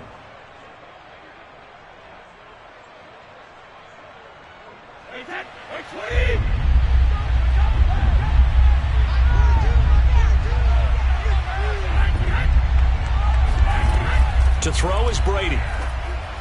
And the throw there going to be incomplete. So good coverage there defensively as it looks like they'll force a punt on this opening drive of the 3rd. Well, let's coach them up a little bit from right here in the booth. That's exactly what they needed to do. They need to start stringing together some stops, turning the ball over back to their offense, and trying to get back into this game. Yeah, a couple scores down, but they can eat into that quickly with a nice drive here on the other side.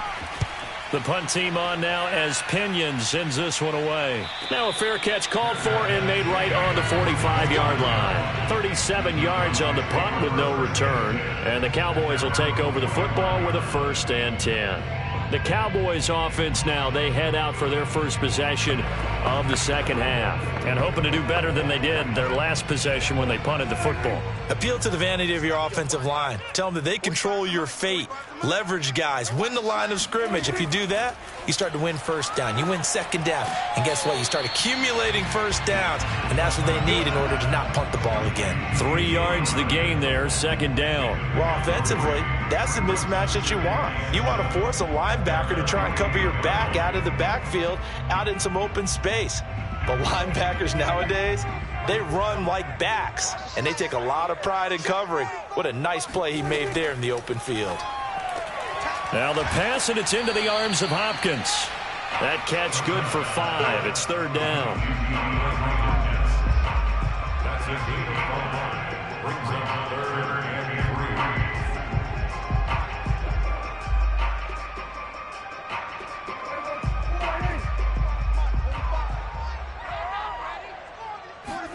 3. Prescott from the gun. And that is incomplete. Let's face it, if you want to get back into the game, these are the kind of throws you got to hit. He's wide open right there. Got to be able to get it to him, don't you think? And those are the throws that haven't been available to them every time he's dropped a pass. Yeah, that's a big miss. Here's Brian Anger now as he's on to punt for Dallas. He's averaging just under 50 yards a punt as he gets this away. And no return here. Where will they spot it? They say just outside the 20-yard line. Here comes the Tampa Bay offense now heading back out onto the field. This is sort of what you would call a put-away drive, isn't it? They score here, especially a touchdown. It's almost out of reach. It certainly feels that way, and I think that they're going to call their plays accordingly because what you really want to do, even though you know the scoreboard is still up there and the game's going to go on, you feel like you can take the spirit away from another team, that their drive and will to come back and win can be taken with another score right here. Still 3rd quarter, but you just get that feel. Yeah, they're teetering right there on the brink, aren't they? And Mike Evans has been the model of consistency and excellence. 7 years in the league. He's been a 1,000-yard receiver 7 times, the first guy in league history to do that. And he makes another catch there for a 1st down. On 1st down, it's Cook.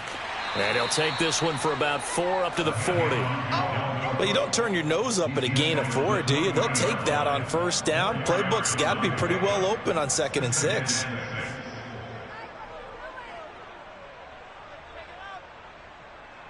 Coming up on a 2nd and 6. Brady. He's going to get this one down to Cook. Just a 1-yard pickup on the play, and that'll make it 3rd down. That might feel like a little bit of a lost opportunity there for the offense because the defense brought pressure that time. And sometimes against that, you can get out to your running back, and it could turn into a big gain downfield. But what a nice job they did getting to him quickly and holding him to a short gain. Here's Brady. Open man is Godwin. It's complete. And he is going to have the Buccaneers 1st down as they're able to get the 3rd down conversion. 3 quarters in the books. We'll return with more after this. You're watching the NFL on EA Sports. Back now in Arlington. So from Cowboy territory now, here's 1st and 10 at the 41.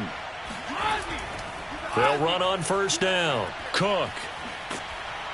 And he gets this to the 35. Good for a gain of 5. Starting to become a tough spot for this defense. You're down 4th quarter. Looking a little fatigued maybe on that side of the ball. Partner, we've seen this before, haven't we? Because every coach we've ever talked to says body language is important. And now you're seeing guys with their hands on their hips. They're bent over, hands on their knees. And the offensive guys, they're just saying, let's just keep running it at them. We've got them now. Brady's throw there complete. And he's going to be taken down with a marker on the field. So let's see about the call. That one's on Quentin Nelson, the all-pro guard.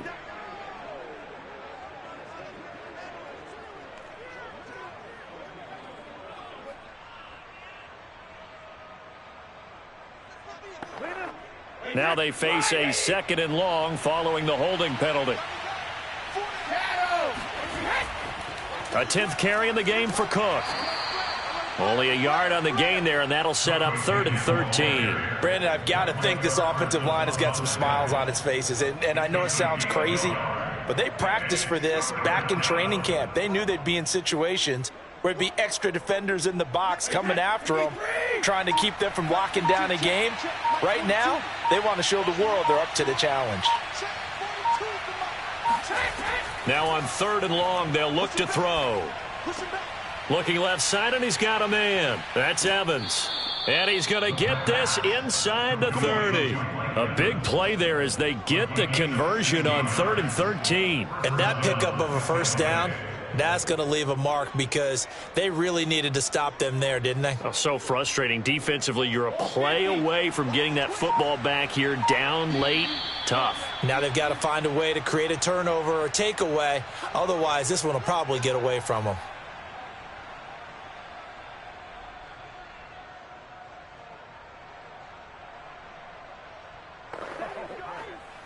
And not totally home free yet, but it's looking good as they come up 1st and 10.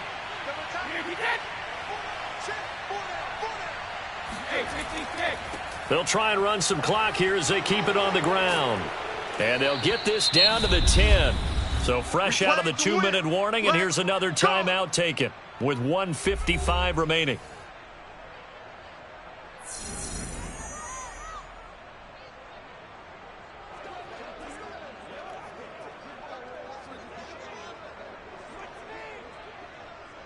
A good chance now to put this game on ice. This is 1st and goal. They'll run with Cook. And he's going to ball his way down to about the 1-yard line. And now we're going to get a timeout defensively. So another stop, 1:50 left in the football game.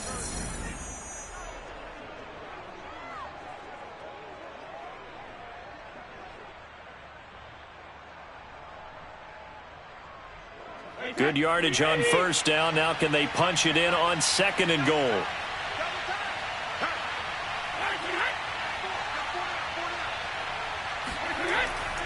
They'll run for it with Cook. And he's into the end zone. Touchdown.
Still summer in the Midwest and a pleasant summer day as we are set for football at Arrowhead Stadium in Kansas City, Missouri. The scene just a few moments ago, predictably loud and raucous here at Arrowhead as their beloved Chiefs took field, and they are set to match up with the Seattle Seahawks. The Seahawks offense now, they get ready to head back onto the field.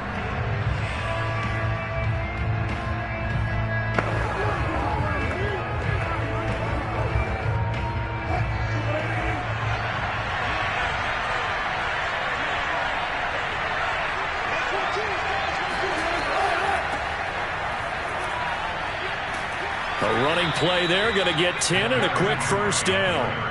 And Derrick Henry with the ball in his hands, what a sight to behold, because power and speed involved in every touch for him.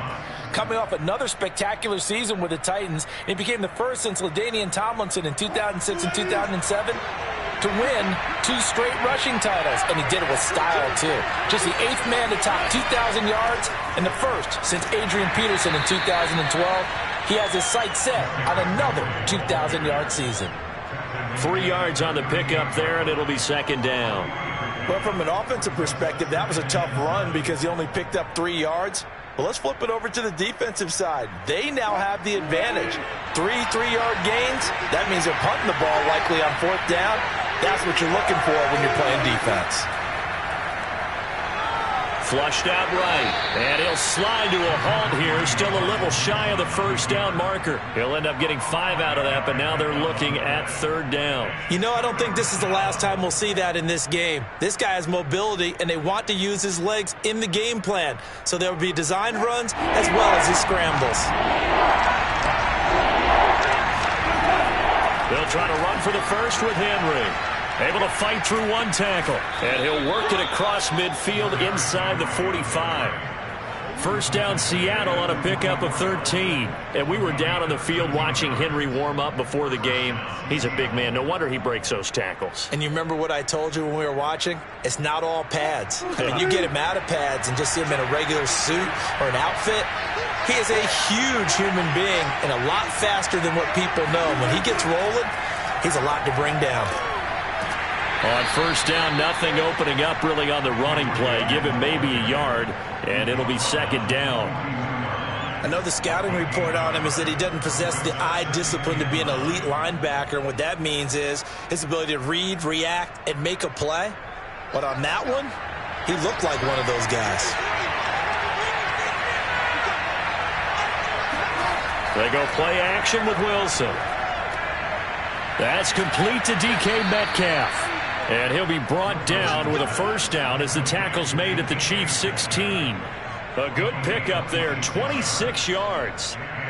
And on this first drive, looks like they want to get that vertical passing game going early. And they did, and what a warning shot they just fired. If you're not going to back up and play coverage deep, we're going to attack you all game long. And once you adjust to that and you start to back off, then that opens things up underneath. A really nice start for them. Great way to get the game going. It's a 6-yard pickup, and it gets him to 2nd and 4. A quick burst there, and he nicely bit off a pretty decent gain.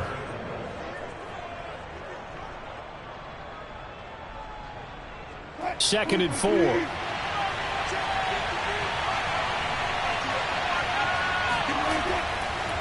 handoff, running left, Henry. And he will score. Touchdown, Seattle. Derrick Henry. A 10-yard touchdown run. And the Seahawks take the ball down the field and score on the opening drive. Well, first quarter, maybe too early to talk about statement drives, Charles, but that sure seemed like a statement drive right there. Well, if we're going to talk about statement drives, I think what they're saying is we're going to establish the run. They gave it to him early and often on this drive, and he wound up taking it into the end zone.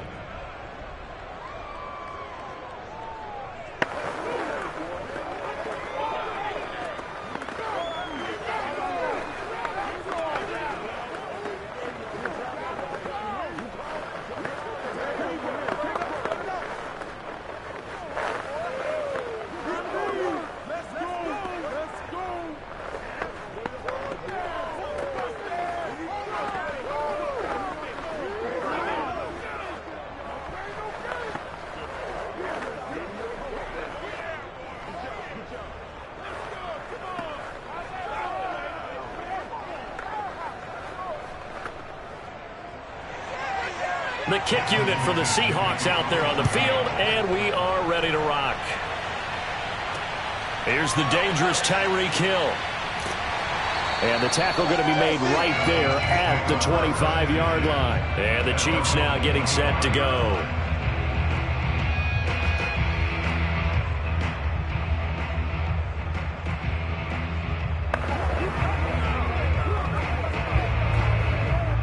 Mahomes will lead the Chiefs up 1st and 10 at their 25-yard line. A first carry now for Nick Chubb. And not much to speak of. Call it a 1-yard gain up to the 26. Vision is so important for the man in the middle because his ability to look through all the clutter that's happening in front of him, diagnose a play, and then go make it and finish it, that's when the great ones know that they have the goods. On 2nd and 9, Mahomes complete. The tight end, Kelsey. After 7-0 on EA Sports. Second quarter from Arrowhead. It's the Chiefs in possession. Ball up to the 35 now as they come up on 1st and 10. As they've got it with a 3rd down coming up. Mahomes now on 1st down. All right, rifles one, and that's going to be intercepted. Picked off by Quandre Diggs. And to the 43. So down inside the 45 to the 43-yard line. That's where they'll take over. Seattle's offense coming back onto the field, ready for their second drive. It's a quick turnaround for them after the turnover, but the way they moved it on their last drive, they're probably eager to get right back at it. And you know me and you know my tendencies in this situation. What do I want right now? Be aggressive. Be aggressive. Take your shot right here. Now a throw here to his running back. And he'll go out of bounds after taking it a little further down inside the 40. They'll contain him to just 4. 2nd down. Was that a receiver? Yeah, actually it was. It was a running back who was a receiver on the play. Ike's been spending time in the receiver drills getting his feet down. Well, those guys out of the backfield, they got to be good, agile with their feet. He showed the agility there with a toe tap. No doubt about it. It's like he'd run to ballet school. Got the toes down and stayed in bounds. And this time not quite to the 30. It'll be down at the 31-yard line. 51 yards now on the ground on just 7 carries. His first carry of their second drive, pretty solid. And, of course, remember back to their first drive, really strong throughout that one. Not only is he getting good blocking up front, but how about his vision to find the holes? And he's seeing things before they even open and hurtling through them. They'll throw on 1st down with Wilson.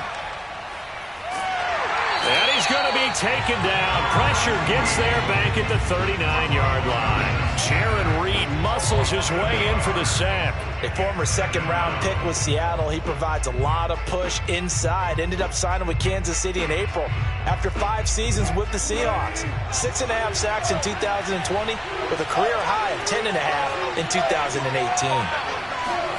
After the sack on 1st down, Wilson. This will go to Henry out wide. And able to break one tackle, but then quickly brought down. But a nice little gain.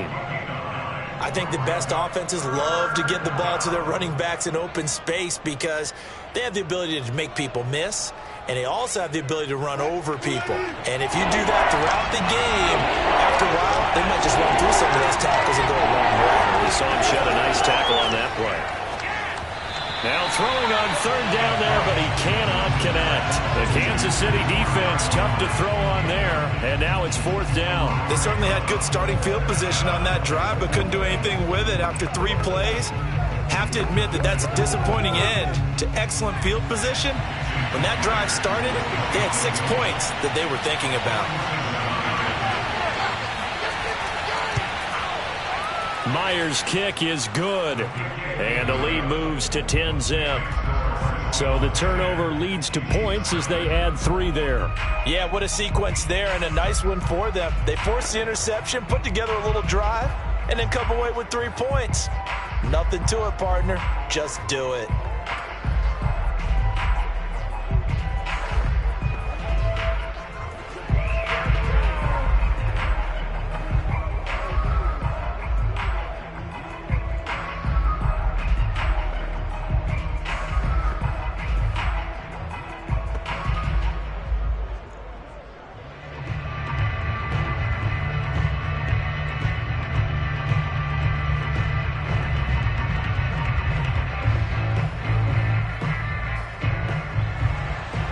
kick unit for the Seahawks out there on the field, and we are ready to rock. Hill going to think better of bringing this one out, and the drive will start at the 25. Kansas City taking the field for their second drive. And following the interception, we'll see what they can put together on this drive. I can hear my old college coach right now. He always used to tell us before every game, the team making the fewest mistakes will win. What they're hoping is that last mistake is their only one of the game. Coaches, that's all they talk about, turnovers, right? Minimizing those and maximizing opportunities. And he'll get this forward only for about a yard, as that's going to take us to the 2-minute warning.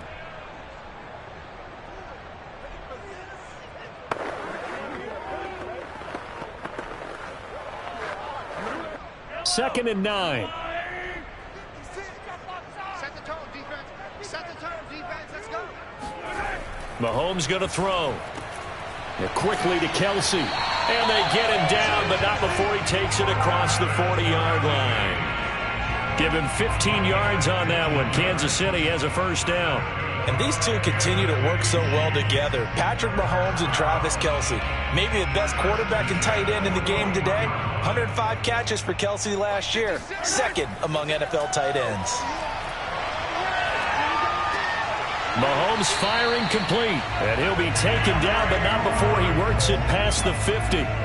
Another nice gain, 13 yards that time, and another first down. Had to put that ball in there with a little extra zip, but he put it right where it needed to be. Yeah, and that little extra pace that he had on the pass, that required a little extra concentration for him, didn't it? Ball can get on you pretty quick in that manner, and he handled it well and picked up the first down. And that play will go nowhere. Losing yardage back near midfield at the 49. The Chiefs will use the first of their timeouts as they'll stop it with just over a minute to go before halftime.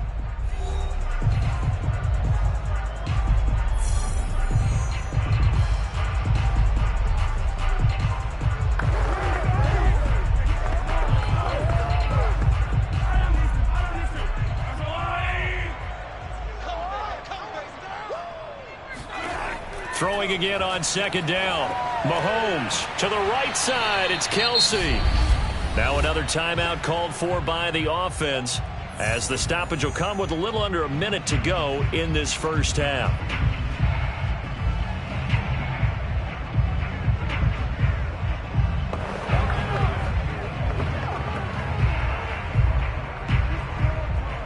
And now on third down, they'll need to get it to the 36 to pick up the first. They go play action. Now Mahomes. Got his connection complete to Ruggs. And they will get the first down here as they move into field goal range as well inside the 25. A third down gain of 19. Yeah, these are the types of plays they're going to need to hit on if they're going to get back into this game. It hasn't been the greatest of first halves, but this is a nice throw here on third down, and they keep the drive going. Mahomes to throw once more. It's Kelsey on the ground. And he'll go out of bounds in the red zone just inside the 20. 5 yards on the catch there, brings up second down. I know the halftime's approaching, but I don't think he's going to want to take a break. That's his 5th catch. Yeah, they've really been targeting the tight end. 87's me. 87's me. Single, single. Looking to throw again on second down. Mahomes, another pass into the reliable hands of Kelsey. Back-to-back receptions for him, and it's another first down. The Chiefs quickly now going to use the last of their timeouts as they stop it with 16 seconds to go in half number one.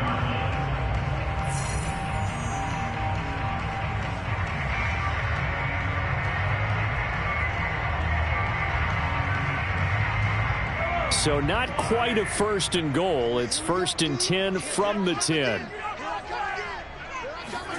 Now Mahomes. He's got it. Touchdown, Chiefs. Henry Ruggs. As the first half is winding down. And the Chiefs are able to cut into this lead in the final seconds of the first half. So the late touchdown there, and that certainly changes things as we move toward halftime. Yeah, and there's a potential for things to change even more because, remember, they get the ball first to start the third quarter. So they can potentially double up here and take the lead. A great opportunity for them. Extra point by Butker is on target, and the lead is down to a field goal.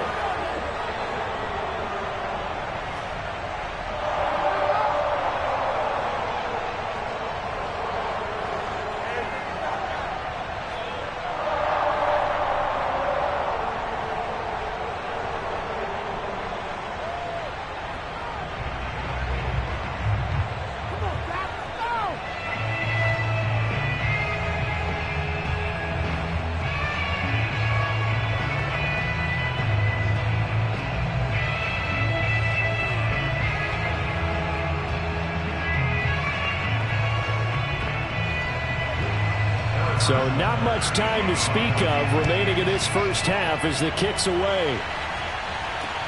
Lockett the return. And he'll get this just up past the 20, but a marker is down. Let's get the call. Well, that holding call set him up with not great field position. Not at all when you tack on the penalty. With that field position after the return wasn't terrific. It's not a great starting field position as well. So the hold on special teams backs him up all the way inside the 15 to start. They'll indeed try to run it out as they start on the ground. And an anxious moment or two there, but they do get him down.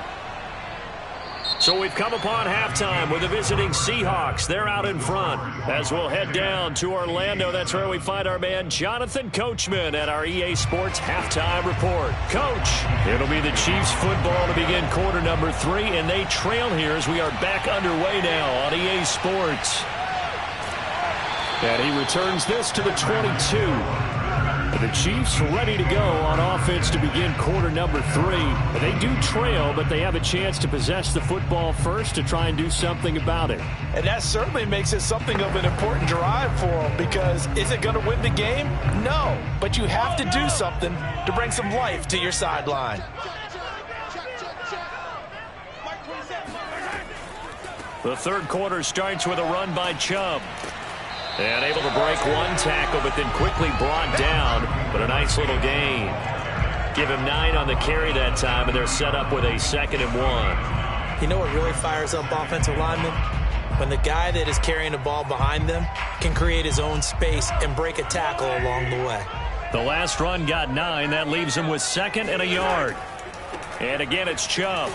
And he'll get it up near the 35, right at the 34 here. 4 yards the pickup, first down. 2nd and 1 is often an invitation to take the big shot downfield. I bet the offensive lineman said, are you kidding? We just get on our backs and let's go get the first down. They love being physical. From the 34 now, here's 1st and 10. Throwing now is Mahomes. And he gets it to his running back, Nick Chubb. And he'll get up near the 45. They'll spot it at the 44. And just in general, Charles, on a play like that, how tough is it for the defense to account for a running back essentially being a receiver downfield? It's very difficult, especially if the running back has skills like a receiver, and you're aware of that before the game even begins. So throughout your practice sessions, you're going to want to be aware of him. Where is he lining up? What can he do? What kind of damage can he do to us downfield? And who can match up with him without weakening our overall defense? You're exactly right. It's a tough task to match up to him. 2 first downs have him up near midfield now on 1st and 10.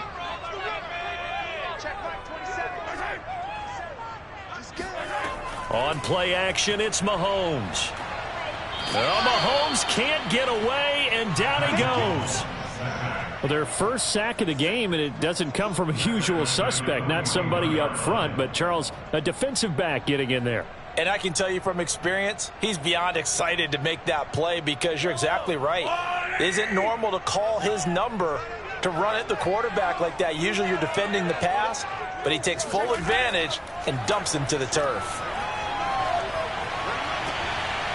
Here's a throw to his running back. It's complete. And this time he's able to take it down to the 42.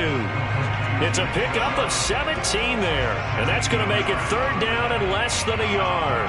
That's a good bounce back play right there after taking a sack on 1st down.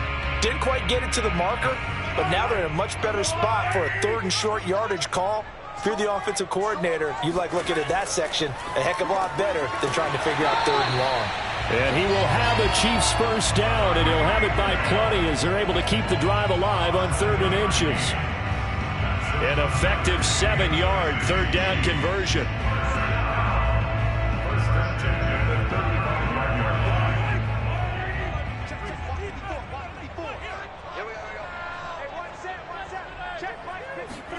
On 1st down, Mahomes. And his throw's going to be incomplete. Yeah, that one sailed on him. You've got to make sure you give your receiver a chance to come down inbounds because they are very gifted. They'll make the circus catches, but they make them out of bounds. That does you no good.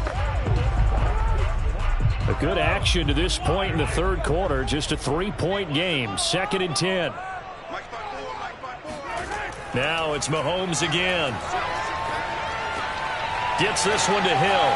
And brought down, but not before they're inside the 25. 11 more yards there, and this methodical drive continues.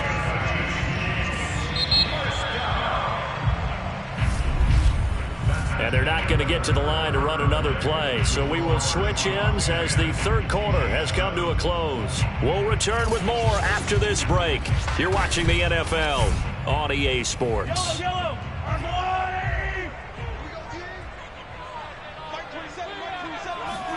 Mahomes now on 1st down. Looking towards the sideline, finding Kelsey for the completion. Back-to-back nice gains. That one for 14 yards and another first. Working the sideline there. Good route, good catch. 1st down, and he gets out of bounds. Yeah, you have to like the play call because you have to run some guys down the middle of the field to draw some of the defenders away. They can't just let them guard the sideline exclusively. That's how it's going to work. Sidelines and incompletions to use the clock. He's got it. And in for the Chiefs touchdown. Mecole Hardman from 10 yards out. And the Chiefs have taken the lead. Partner, remember that old film with Peyton Manning going through the route tree with his great receivers in Indianapolis? I think we're seeing the results of the same type of work here today. These guys know each other so well that they don't even have to call the play. They can just look at each other and know the route that's going to be run, and usually the connection is perfect. Extra point by Butker is on target, and the lead is now 14-10.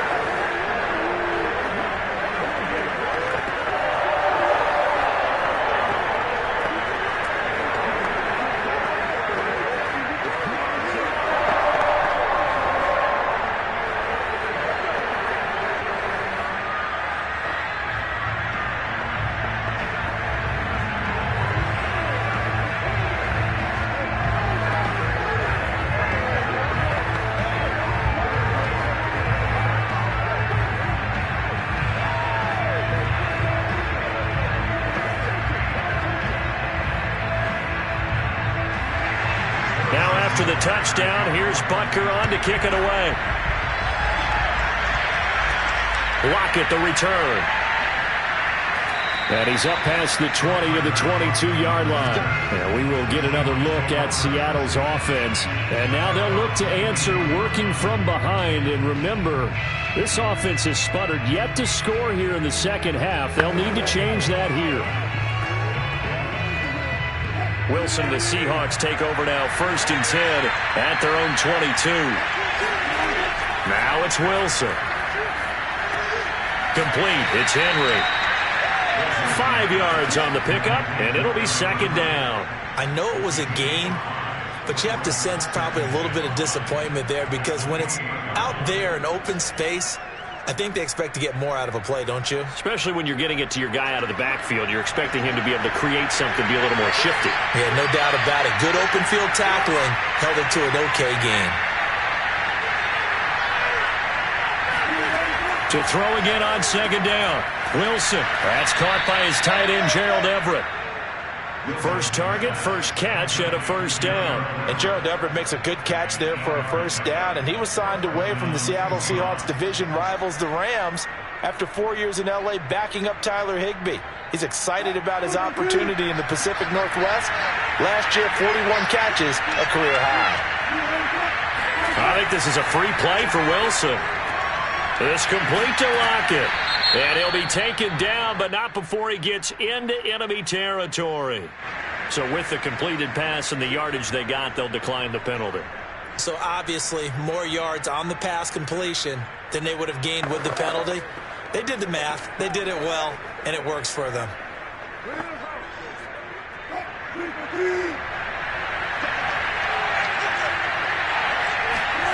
On first down, Wilson. They'll lock it with a grab over the middle.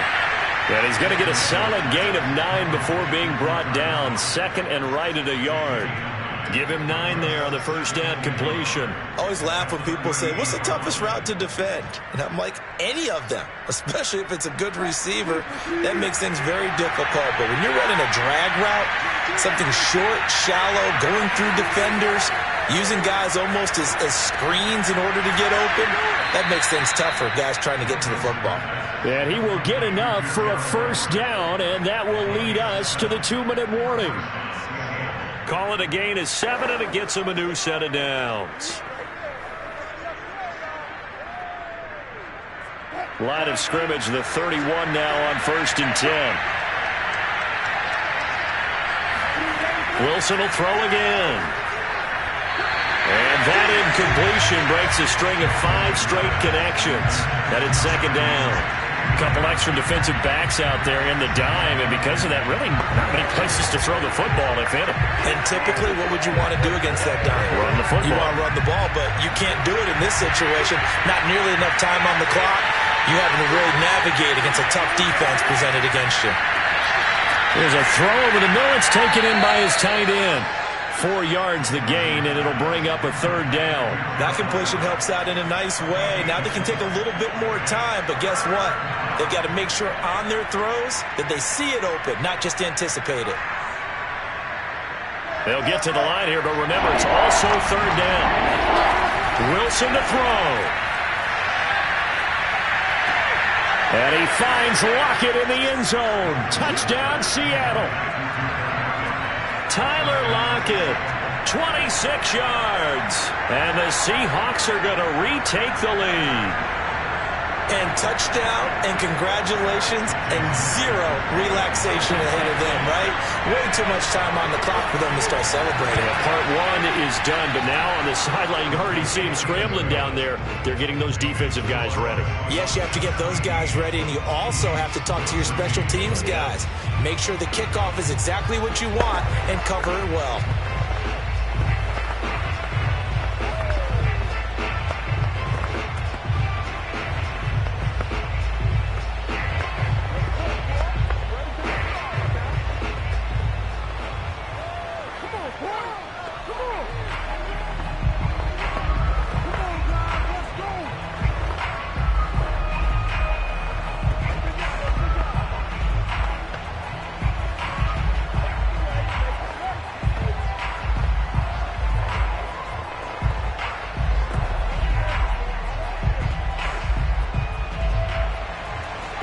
Kick unit for the Seahawks out there on the field, and we are ready to rock. And Hill will opt for the touchback. Here comes Mahomes and the Chiefs. Down 17-14, less than 90 seconds to go. They need, at minimum, 3 points out of this as they come up first and 10.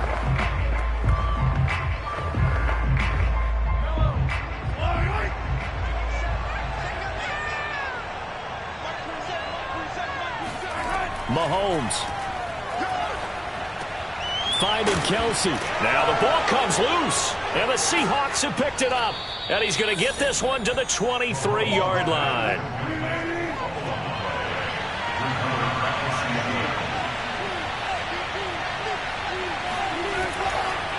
A first down carry for Henry. A little second effort there on the strong run, and then drop just inside of the 20. The Chiefs now going to use the first of their timeouts as they'll talk things over prior to this upcoming second down play. The Seattle offense now set to come back out on the field. And checking the timeouts, they do have 2 defensively, but no real need to use them as they're not going to be able to stop the clock after that. The first down run got 5. Here's 2nd and 5. They'll run it again with Henry. Even with that broken tackle, he'll be brought down short of the 15. Now a second timeout called for by the defense, as they'll talk it over here before what will be an important third down.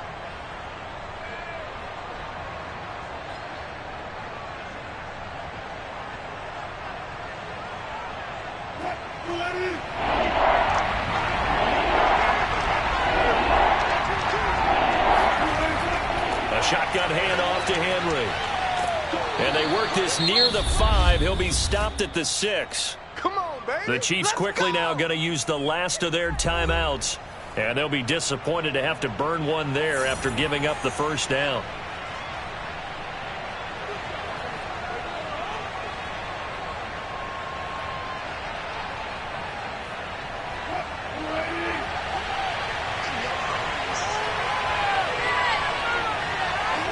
The Seahawks in victory formation as they go ahead and take the knee.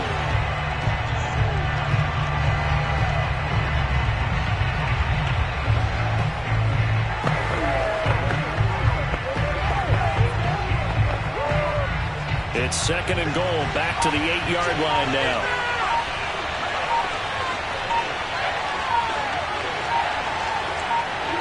Down to a knee one more time, and that should just about do it.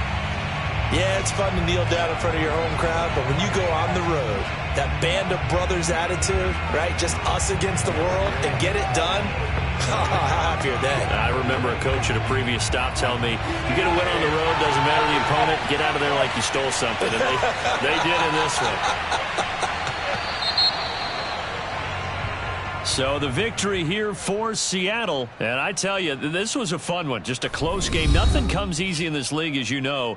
They had to work for that victory. I've got to go back to what you just said. Nothing comes easy in this league. How many times have we talked to coaches prior to a game and assessed, you know, the strengths, the weaknesses, the whole deal? Even in games when one coach was a decided favorite, what do they always say to us? But you do know this is really a 7-point league. 7 points either way usually decides a ball game. We had exactly that in this one. And not only that, but this is a gutsy road victory, one they can hang their hat on.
Sports coverage of the National Football League is on the air. Today, we've got a good NFC matchup on tap between the Tampa Bay Buccaneers and the Los Angeles Rams. And he'll get it up past the 20 to about the 22.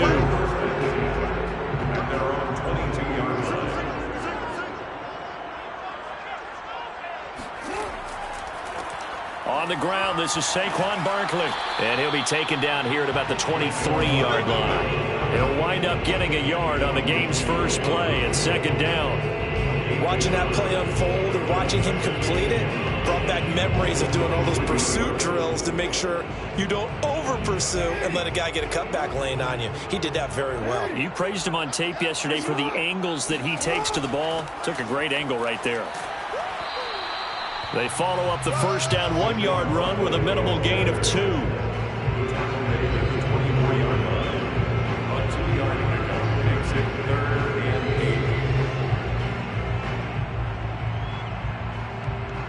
An early tough test on the opening drive. This is 3rd and 8. Jackson now. And that will be incomplete. So the defense able to get off the field here on 3rd down. And it's one of the goals of the game. They've got to be effective on passing downs. It's one of the few things defenses chart. How did we do on 3rd down? That's a nice start for them in this one. So on 4th down, here's Johnny Hekker to punt it away.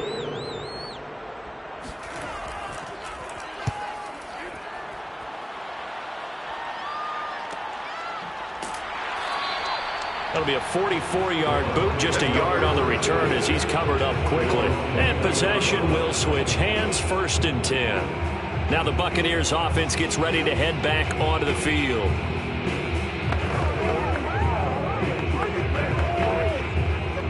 Brady going to bring the Bucs up with a 1st and 10. Just shy of the 30.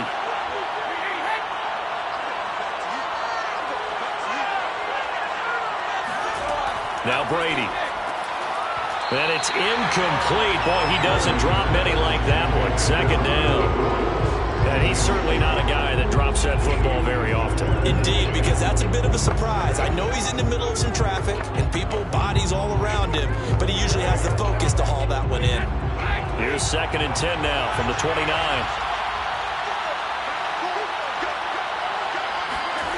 Now Brady. He's going to get this one down to Cook. They get 6. That'll leave them with 3rd and 4.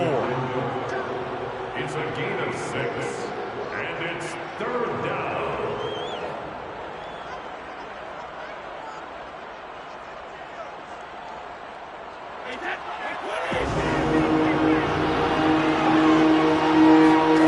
From the gun, it's Brady. Got a man open. It's Darren Waller. And he is going to have the Bucs first down by about 3 yards or so as they wind up getting 7 there on 3rd and 4.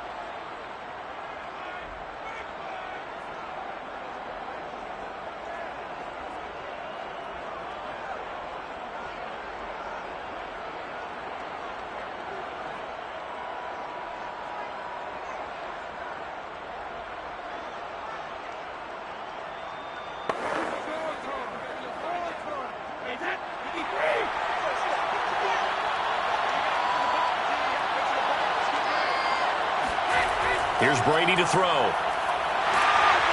he can't get away, and Brady will go down. Von Miller, he was the one getting in there, able to wreak his usual havoc. And Bronco fans have to be so excited because Von Miller missed 2020 with an ankle injury, suffered just days before the season opener. An 8-time Pro Bowler, the all-time sack leader for the Broncos, and the active leader in the NFL. They are happy to welcome him back. And they will only muster a yard here to the 38. The goal of a wide receiver screen is get enough blockers in front to create a wall and let him pick his spot to run the football. How about the defense there, swarming to it and not allowing that to happen? Did not let him get downfield.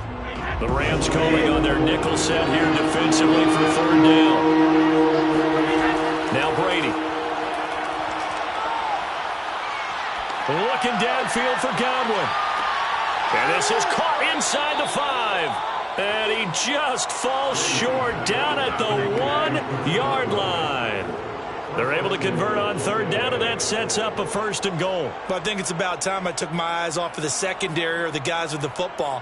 How about the offensive line on that snap? They took care of business. Absolutely, and when he can stay in the pocket like that, you're going to get big plays like we just saw. They'll try and run for it on 1st and goal.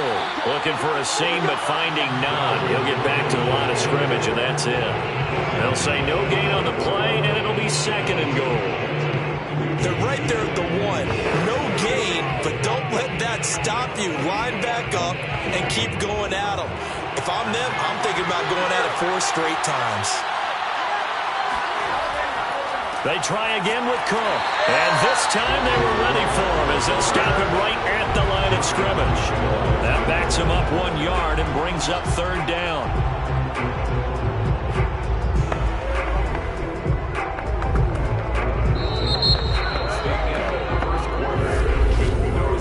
No score after 1 on EA Sports. 2nd quarter now, and it's Buccaneer football as they'll see what they can do on 3rd and goal.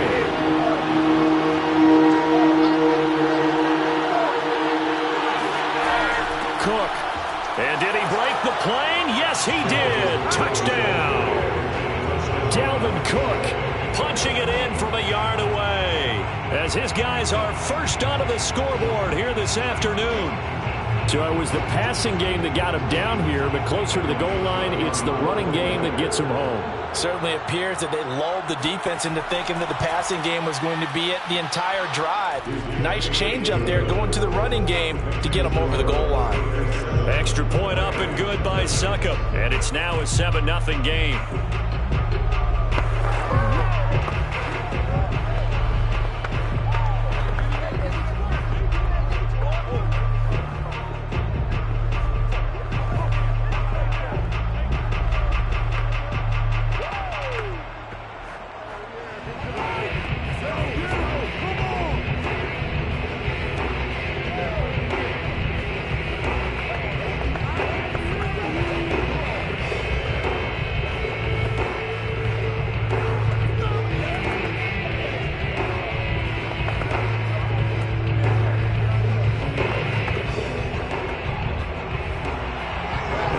Touchdown now. It's Bradley Pinion on to kick this one away.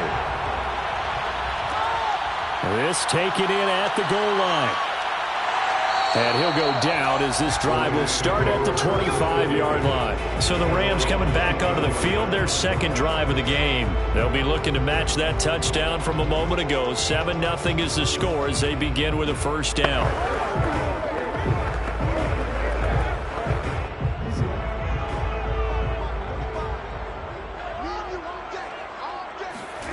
From the gun, it's Jackson. And it's incomplete. Boy, he doesn't drop many like that one. 2nd down. It looked like they had something there, but I think that he was thinking about running with the football before he actually hauled it in, and that led to a big drop. An incomplete pass leads to 2nd and 10 from the 25. A give to Barkley out of the gun. And he will lose yardage and be backed up to the 24. It'll go as a loss of a yard, so now they deal with 3rd and 11. This defense is really flown around in the first half. They've gotten to the ball carrier before they can really get started. Offense got to come up with something else in order to try and get this running game going. 45. Mike, 45. I got it. On 3rd down, Jackson. And that is incomplete. The passing game not in sync here early. And now it's 4th down. That's an excellent job right there on 3rd down. Like any defense, you never want to let them get anything started. And that would have been a 1st down. Instead, you saw the contact on time, no penalty. And before this drive could get wings, it's 4th down. First kick, 47. This one looks good as well.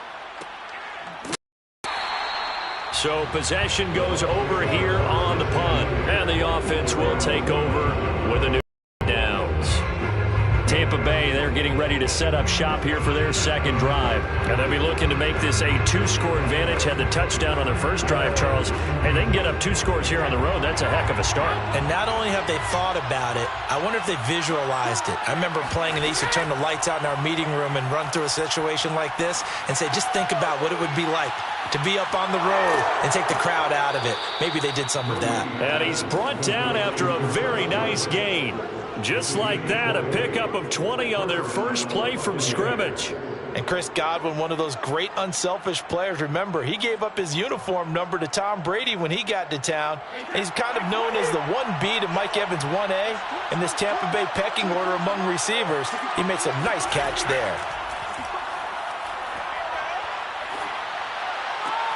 There's a ball thrown right side and complete. And he'll go down, but not before getting this inside the 30.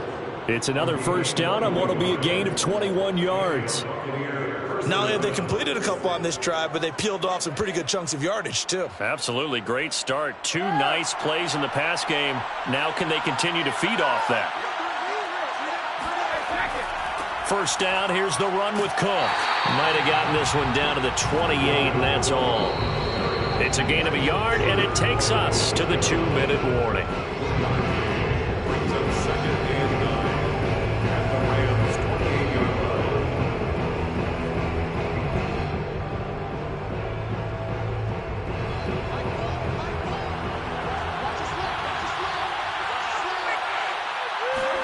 On 2nd and 9, Brady. That's complete to his running back, Evans. And this is going to be another first down as the tackle's going to be made at the Rams' 12-yard line. It's a pickup of 16 there, and it'll lead to a new set of downs.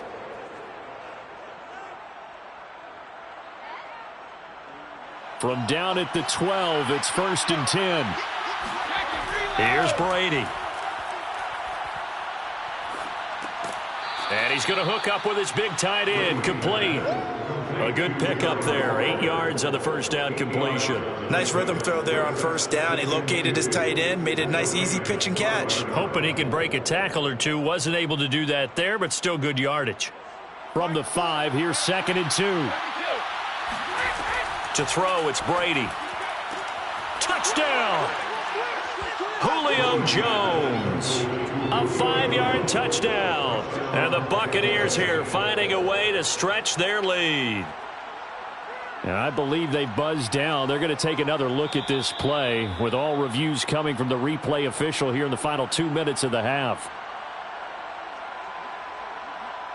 Did he keep those feet in bounds? That's the question they've got to decide. And I got to say, watching it in real time, it was awfully close. Yeah, it certainly looked like a heck of a catch because he didn't appear to bobble it, which could complicate things. But even with the benefit of replay, that's pretty tight. Well, here's the call. Extra point put through by Succop, and it's now 14-0. 14, Rams nothing.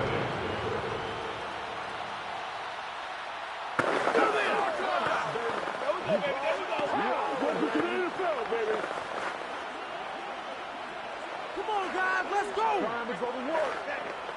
Make the play ball, baby. Come on now. Let's do this. Hey, Luke. Hey, baby. Stand up. All right, baby. Hey. Come on now. Come on now. Let's make it happen, baby. Let's make it happen. Now. You do it, baby. Come on, baby.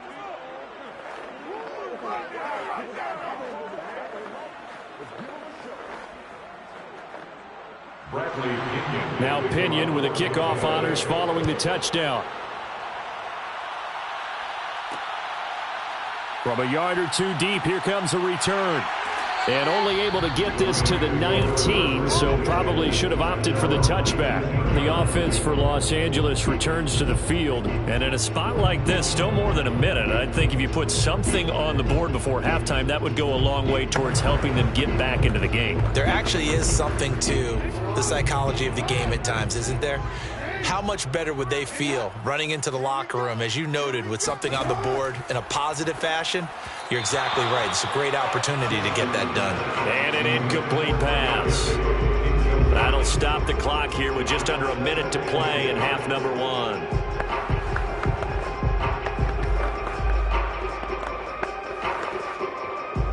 So after the incompletion on first, now 2nd and 10. From the gun, Jackson. And the open receiver, it's Robert Woods. The Rams going to go ahead and use the first of their timeouts as they get the stoppage with a little over 50 seconds to go in the first half.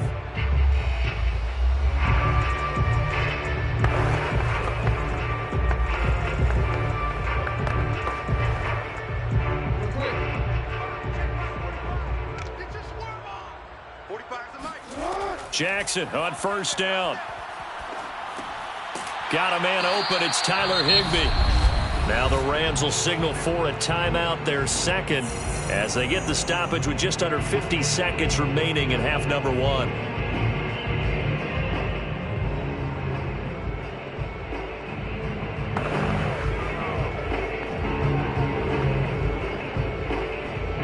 So from the 39 now, they'll come up on a 1st and 10.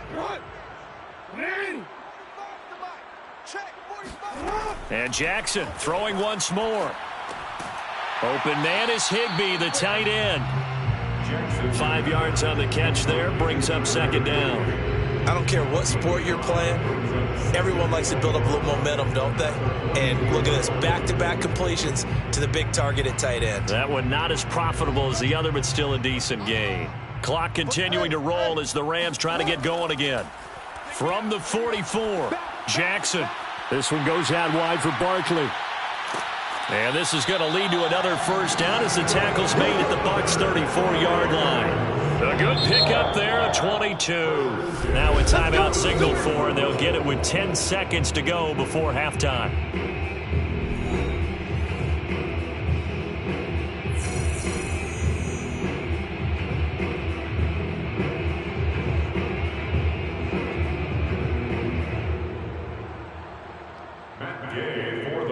Field goal, a 51-yard attempt.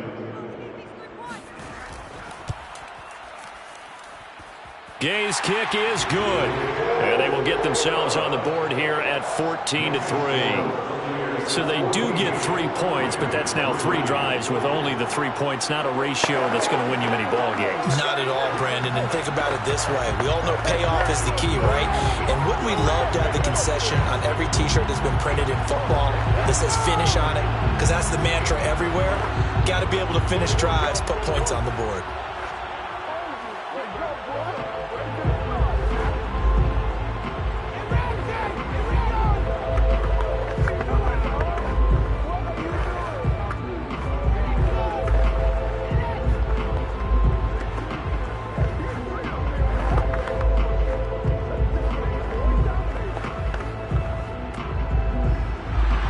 So 6 seconds, all that remains of this first half as the kick is away.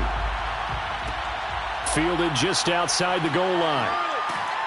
And not much happening on the return as he'll get this to about the 23. One more drive here for the Buccaneer offense in this first half. And they'll have time for one play. It's 2 seconds on the clock.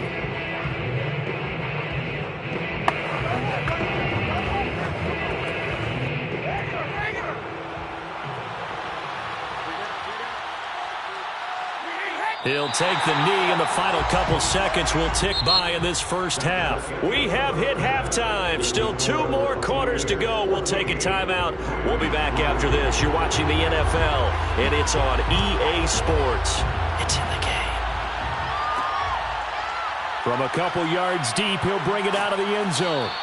And able to get this across the 20, but not much further as he's dropped at the 23-yard line. Out come the Buccaneers. They'll have it first to start in the third quarter. And, Charles, they've got the lead. Put your coaching hat on here now. What's the game plan for the second half? I think getting the running game going a little bit more, because I thought in the first half they didn't get it moving the way that they would like. They had success throwing it, but I think these first couple of drives, they'll want to get those running backs going and give them more opportunities, and I will guarantee you that those guys were lobbying for them in the locker room at halftime. And plays like that are exactly what this defense needs here early in the second half to give it a little spark. I think their halftime adjustments, what they talked about, maybe it was just a little inspirational speech. Who knows? But it looks like they're ready to go. On 2nd and 12, Brady. And his throw is incomplete. Darren Waller, the intended receiver. And now it's third down. The coverage was good, but I just wonder if they absolutely fooled the quarterback on that play. I think he was expecting something else. Ended up with nowhere to throw the football successfully. An incomplete pass on that last play, and that means they'll need to come up with something here on third down. Brady now to throw. And the throw there going to be incomplete. Had to pass there. Third and long on your own side of the field. Just couldn't come up with anything. That's why teams always talk about having to win the early downs, meaning you've got to gain yardage and set yourself up for third and short, because when it's third and long, the odds go down significantly trying to pick up the first down, even throwing the football. On is the punt team now as this one's sent away. Oh, a nifty juke there. Not much fun for a guy trying to tackle it. It's a 43-yard punt, a return of 5. And the Rams will go on offense here with a 1st and 10. Out come the Rams. They'll have it first here to begin the third quarter. And fortunate to get points on the board last time. They had to hit a really long field goal to do so. The kickers in today's game are so good and so skilled and hit from distances that we almost start to take them for granted. And we can't do that. That's a long field goal that they got 3 points out of. They've got to feel good about that, and they better make sure they love him up because he's helped them out. Yeah, now we'll see if that offense can put 6 on the board here. We'll see. Right off the bat, it's a first down to start the drive, 12 yards. 1st and 10 at the 50-yard line.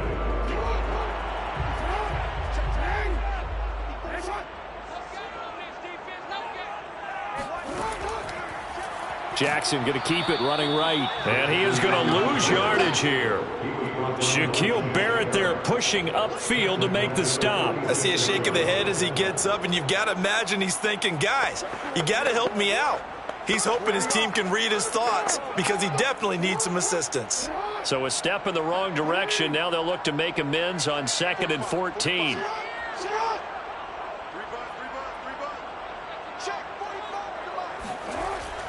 Here's a give to Barkley.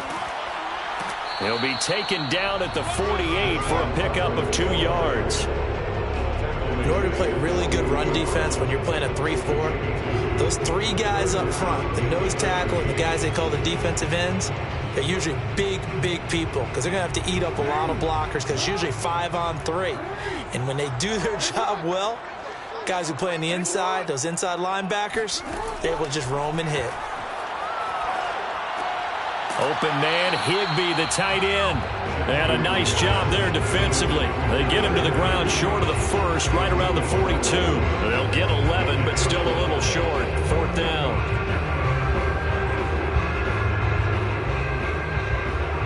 Here's Johnny Hekker now as he's on to punt for L.A.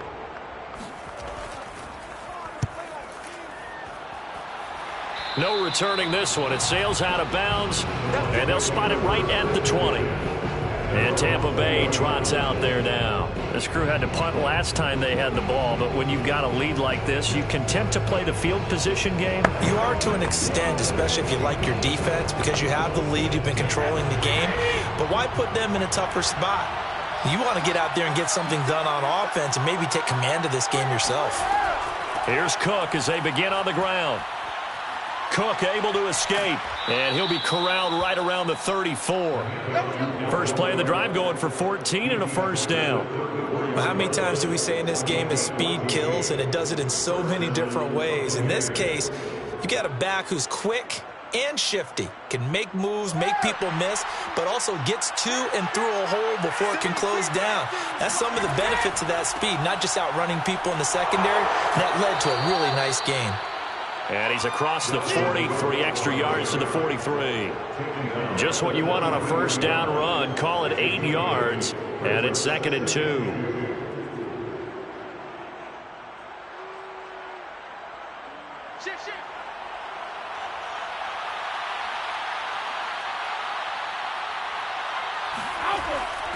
Handoff comes to Cook. And he'll be brought down on what's going to turn out to be the final play of this third quarter. So they'll get a little extra time to come up with this third down play as we've played 3 quarters. This is the National Football League on EA Sports. Back now here on EA Sports. The Bucs on third down. They've been good, 3 for 4 thus far. They're up against a 3rd-and-1 situation. They'll run it. Here's Cook. And he brings this up to the 46. Good enough for the first. A 3rd down gain of 3 yards, and that'll be enough. Hasn't been his best afternoon on the ground, far from it, but a critical 3rd down conversion. This afternoon just got better. All right, you're exactly right. Hasn't been his best in terms of yardage, but that run there, that's the one your teammates look to you and go, okay, that's what we want from you. That's what we need. Now they have a chance to keep moving forward and a chance to win the game. Now they'll throw with Brady. Over the middle, complete. It's Jones. A gain of 3 last play. This time they double it and pick up 6. A 6-yard pickup brings up 2nd and 4 at the 48-yard line. Working with a 2nd and 4.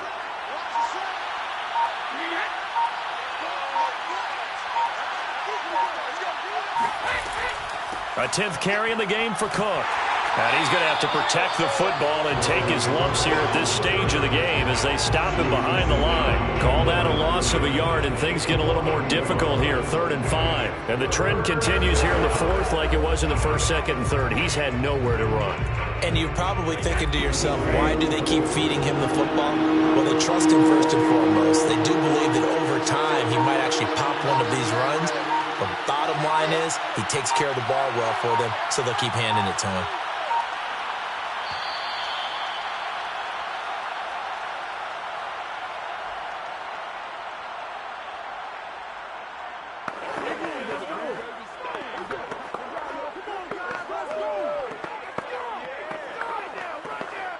Now, this is a big 3rd down, and you'd have to think we'd see a timeout right away if they can't stop him here. Brady. And that is incomplete. Well, the other day they told us when we've got 3rd and 5 or less, we have to be able to convert. And I guess every team would say that, Charles, but an opportunity missed there. What they were trying to tell us is they believe it's a matchup game at that point, and they liked some matchups that they had, thought they could exploit them, unable to do so on that play. Here's Bradley Pinion now as he'll kick it away for the 2nd time. And this will carry out of bounds. Where are they going to spot it now? At about the 18-yard line, it looks like. So Lamar Jackson in the offense. Down by 11. A minute 52 to play. It's been a struggle to score all day, and now they need to do it twice here late to have a chance.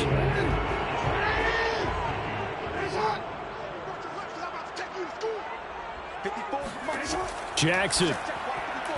And this is incomplete. But they've certainly had trouble unlocking this defense through 3.5 quarters. So I don't expect it to get any easier now. You know they're going to be sitting back and waiting on everything, and they force an incompletion there. 2nd and 10.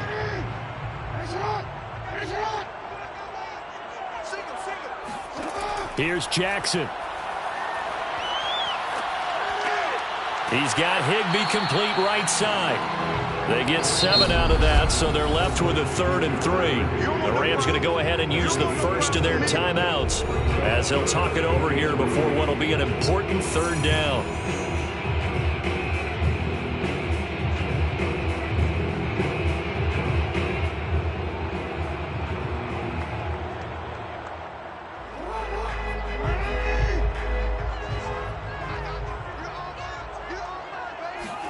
Jackson to throw.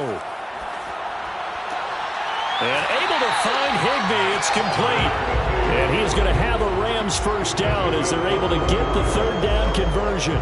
Well, they were in search of a short gain on 3rd down, and they wind up nabbing over 20 yards. 46-yard line. First down now, but that clock rolling.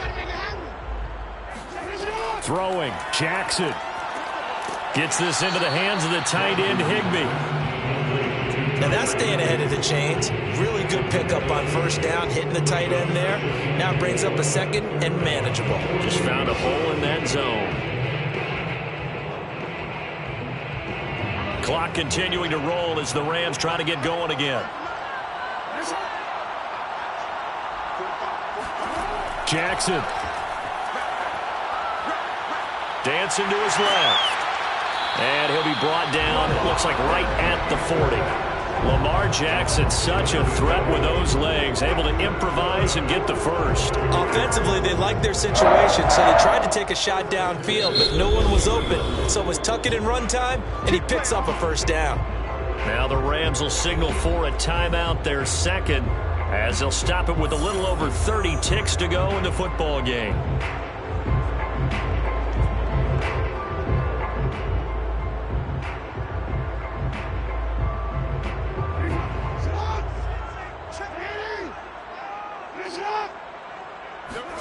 Now Jackson.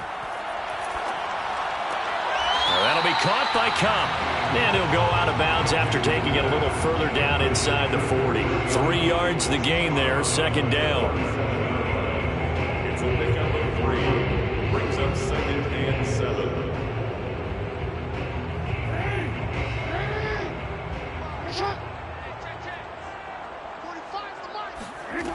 Jackson now.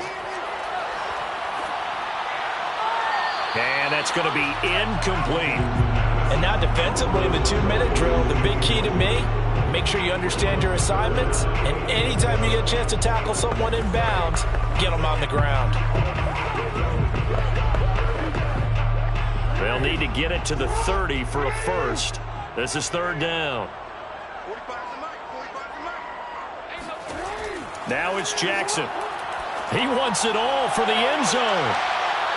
Toward the back corner of the end zone, but he could not get the feet down. This will wind up incomplete. This defense was definitely alert to the possibility of the deep ball, and they were more than ready for it. They've got the lead, fourth quarter. Maybe can expect more passes like that downfield. All right, they're going to try and keep hope alive here on fourth down. They're going for it. Here we go. It's Jackson on fourth down.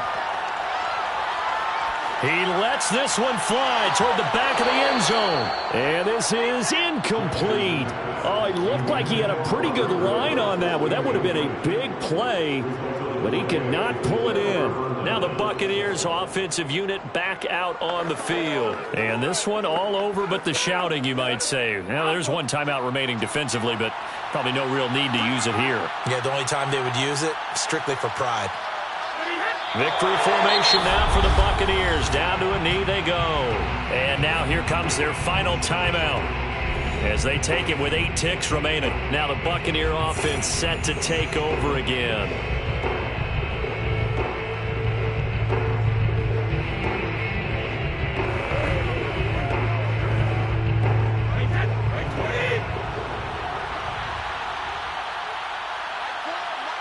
Brady will take a knee here, and that should just about do it.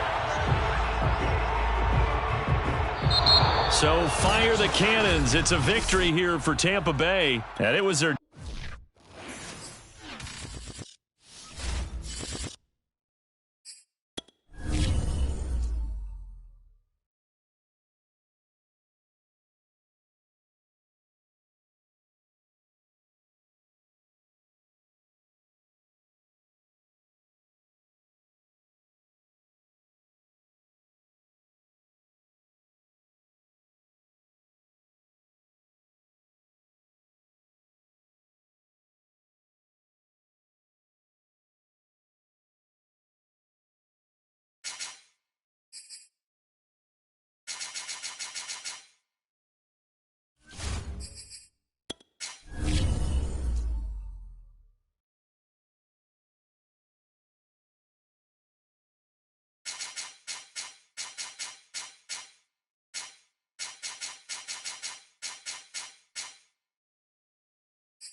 Florida humidity certain to be a factor in this one. There's no other way to say it, really. It is hot. It is humid here at Raymond James Stadium in Tampa.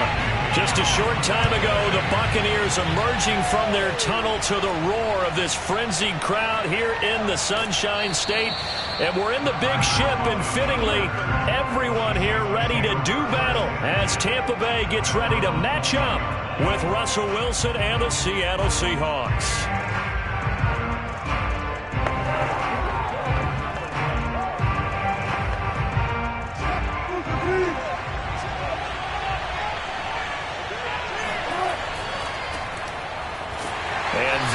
The kind of tackling they want to see all game as he'll lose yardage to start things out. It'll go as a loss of a yard on the game's first play. Second down. With his size, he's a tough man to bring down, but they do a nice job there stopping his progress and not allowing him to get back to the line of scrimmage. After the loss to start out, here's 2nd and 11. From the shotgun, Wilson. And this is caught. First catch for Keenan Allen. And they'll get 8 out of this before being stopped at the 28. 8 yards on the completion, but now they face third down.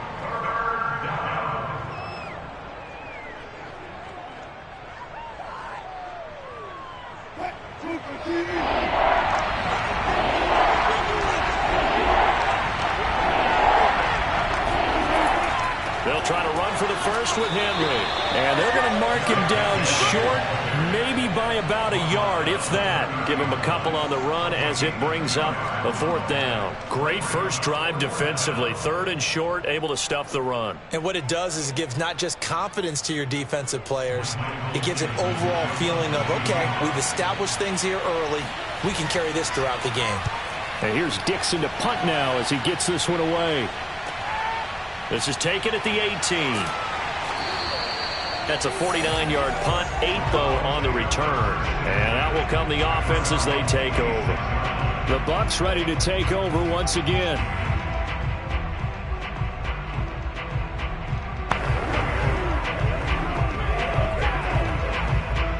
Brady and the Buccaneers here, 1st and 10 at their own 26. Here's Brady to throw. It's caught by Mike Evans. And he's taken down, but able to slip across the 35. The drive starting with a first down, 11 yards on that pickup. And we see the emphasis early here. Get your star receiver involved. Able to do it successfully. Not a bad start to begin with, that's for sure. And to me, this play says our guy is better than your guys. Because, you know, a player of his stature, he won't just be single covered all game long. It's going to involve multiple people. And right away, they told the other team, guess what? He's just better. Just a yard on the first down carry, so it's 2nd and 9. Well, sometimes you just have to give credit to the defense. Great job there at the point of attack, holding up. They won their battles at the line of scrimmage, left him no space to try and run. A really nice job swarming to the ball carrier. On 2nd and 9, Brady. That's to Dalvin Cook, his running back. And he gets this one to midfield before he's brought down. That's good for a Buccaneer first, a pickup of 12 yards. Well, it's a question that's been asked over and over and over, but CD, I'll pose it to you anyway. What do you have to do defensively to stop Tom Brady? It's one of the great questions in the NFL, and there are a ton of defensive coaches who are retired at this point because they tried to stop Tom Brady and couldn't get it done. You've got to have excellent defenders, guys who can stick to their men like glue, because he's so good at finding those open receivers and then putting the ball into tight windows and completing passes downfield.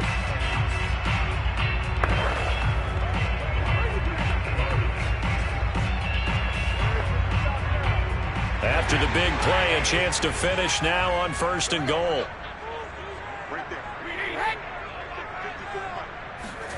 Brady going to throw toward the end zone, but that's going to wind up incomplete. That's what you're going to need to do against those big receivers. You got to get in there and get physical with them. That time he got in close, got in tight, and knocked the ball away. Another shot from the 1 on 2nd and goal.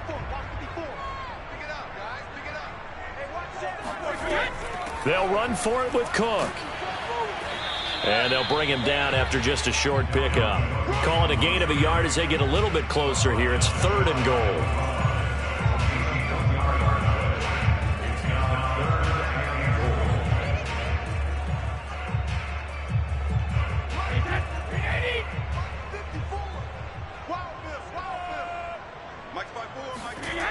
Here's Brady. And he pulls it in for the Buccaneer touchdown. Julio Jones there to make the grab. And the Bucs have taken a first-quarter lead. Both sides of the football in sync early. You force the 3 and out, and then you take it down, score points. You know what that tells me? They sold their game plan really well. Head coach said, listen, we're just going to stop them on 3 and out. We're going to take the ball downfield and score. But he also told them how it was going to happen. They're going to run this. We're going to stop it. Then we're going to take the ball. They won't be able to keep up with us. And they got it done.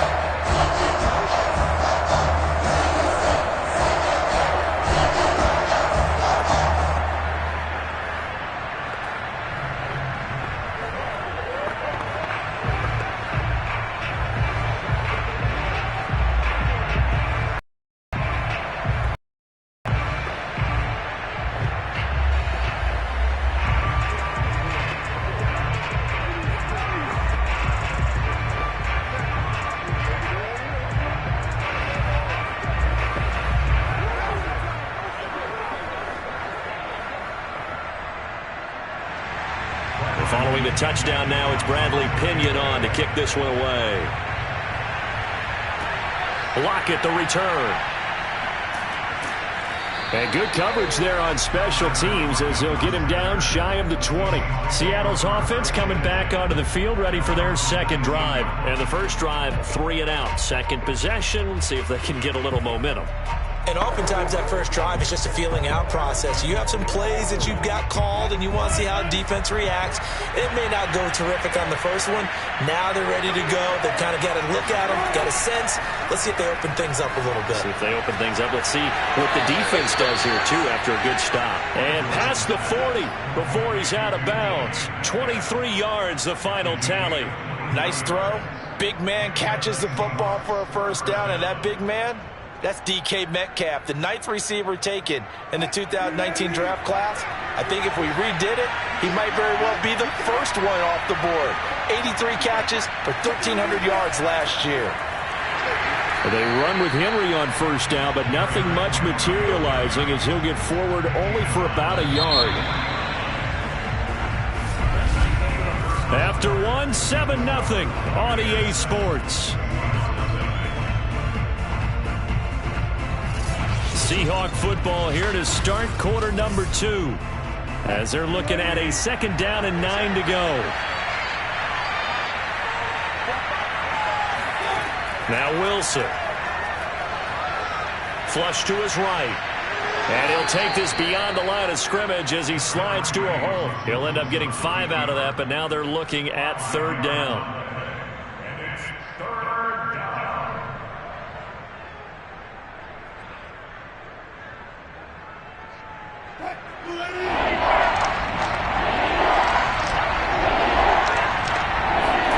Throwing is Wilson. And it's caught off the deflection. And he is going to have a Seahawks first down as they're able to get the 3rd down conversion. His first catch, and it's a pretty big one. They get the conversion on 3rd down. Well, just say thank you, Mr. QB. That ball gets tipped in the air, and they come out with a first down. You've said it before, sometimes better to be lucky than good. Yeah, but what you have to do as a defender, that ball's in the air, you've got to go up and get it, and at worst, knock it to the ground. And now a throw on first down there, but it's incomplete. And I can see the officials kind of looking at each other down there, silently wondering, does this meet the level of grounding? Fortunately, he did have a receiver in the area, but I have seen less obvious throwaways called as penalties. Here's 2nd and 10.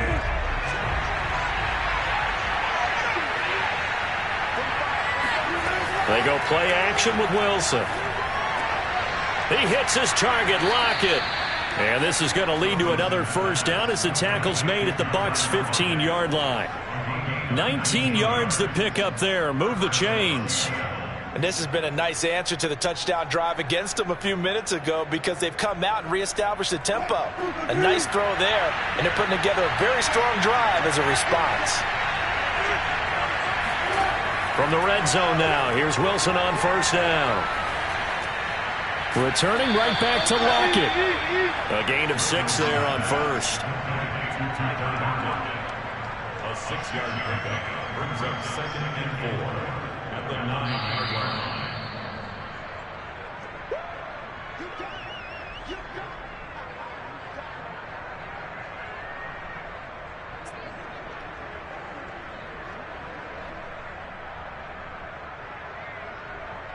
This is a 2nd and 4, ball at the 9. From the gun, it's Wilson. To the goal line, but it's incomplete. Well, to me, there is no question about the intent there, and I think he was a little fortunate that the penalty flag didn't come out for grounding. But he'll get away with it and get another shot on 3rd down. This will be the 8th play of the drive here. 3rd and 4. Again, Wilson. To the sideline, and wow, what a catch there. He doesn't get a lot, but he was able to get the feet down complete. 2 yards is all they'll get on the completion. It's 4th down. A really nice catch, but bottom line, that should have gone for more yardage. Give him a pass in the flat that allows him to get upfield. There's plenty of distance between him and all the defenders. Actually cost himself some yardage there. Yeah, they got the completion, but it could have been so much more. And boy, is he close. Did he get there?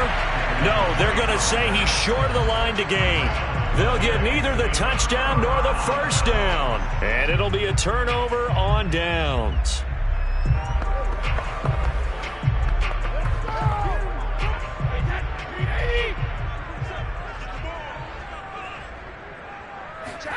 Brady now on first down. A slant to Jones. And he's taken down, but able to get this up to the 20-yard line. First play of the drive going for 14 and also going for a first down. They were backed up to start the drive, but how about that aggressiveness? Firing it downfield right away. Nice job there getting out towards what would have been their normal starting position. On first down, Brady. And that nearly intercepted. The free safety roaming into position almost had it, but it's 2nd down. I think he's got to be careful not to force anything into coverage right there. There weren't really any throwing lanes, but the best part for him, he's got 2nd and 3rd down to fall back on. They'll try again from the 20 on 2nd and 10. Now Brady. That's complete. It's Chris Godwin. And he's taken down, but able to slip across the 35. He's got his first catch here before halftime, and it goes for a first down. And defensively, they were in zone coverage there. Do you have to be a little careful? You're losing playing against a good quarterback like he is to not play too much zone? Yeah, you have to be careful about how much time you're giving up. I think it's a good point you just brought up. So maybe if you still want to play zone, you go to a zone blitz scheme. And you can drop anyone out of your defensive front. Defensive end, defensive tackle. It doesn't matter. You just exchange someone to bring more pressure towards the quarterback and still try and cover downfield. So here's a 1st and 10 at the 38. To throw is Brady. Got a man open. It's Darren Waller. And he'll be out of bounds after getting this one across the 40. 5 yards on the catch there. Brings up 2nd down. I like the thought process. I like the design, but I think he may have waited a little too long to spot his man because if you're going to run that drag route, you've got to put it on him and let him turn upfield. Instead, he waits until his receiver's too close to the sideline and they don't get the yards after the catch. Brady to throw again. Over the middle to Evans. The Bucs going to go ahead and use the 2nd of their timeouts as they get the stoppage with a little over 50 seconds to go in the first half.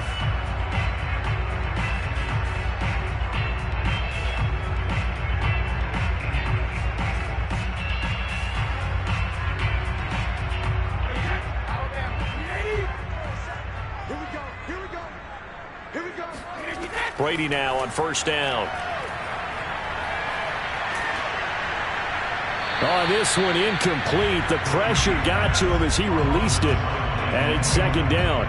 No sense risking anything there on first down. Even though he's still in the pocket, he had a receiver out to his side, so just put that in a spot where the only people who can make a play on it are the trainers and the coaches. Well done. After the incomplete pass, here now is 2nd and 10. Now Brady. This is caught by Antonio Brown. And he's out of bounds as he gets this down to the 45. 5 yards. Now it's 3rd and 5. All right, say it with me now. There are a lot of different words we come up with. Maybe we go back and forth after that play, getting his toes tapped down to make that catch. Crafty? Yep. Wiley? Oh, definitely. All the veteran names. You name it. Has every move in the book and continued to get better throughout his career so he can make that type of a catch. Brady's throw on 3rd down there is incomplete. The one with the dive look that time on defense just flooded the field with defensive backs, blanketed everyone, took away all the passing angles, thus the incompletion. So on now is the Clemson man, Bradley Pinion, to punt this one away. Back deep for the Seahawks, Tyler Lockett.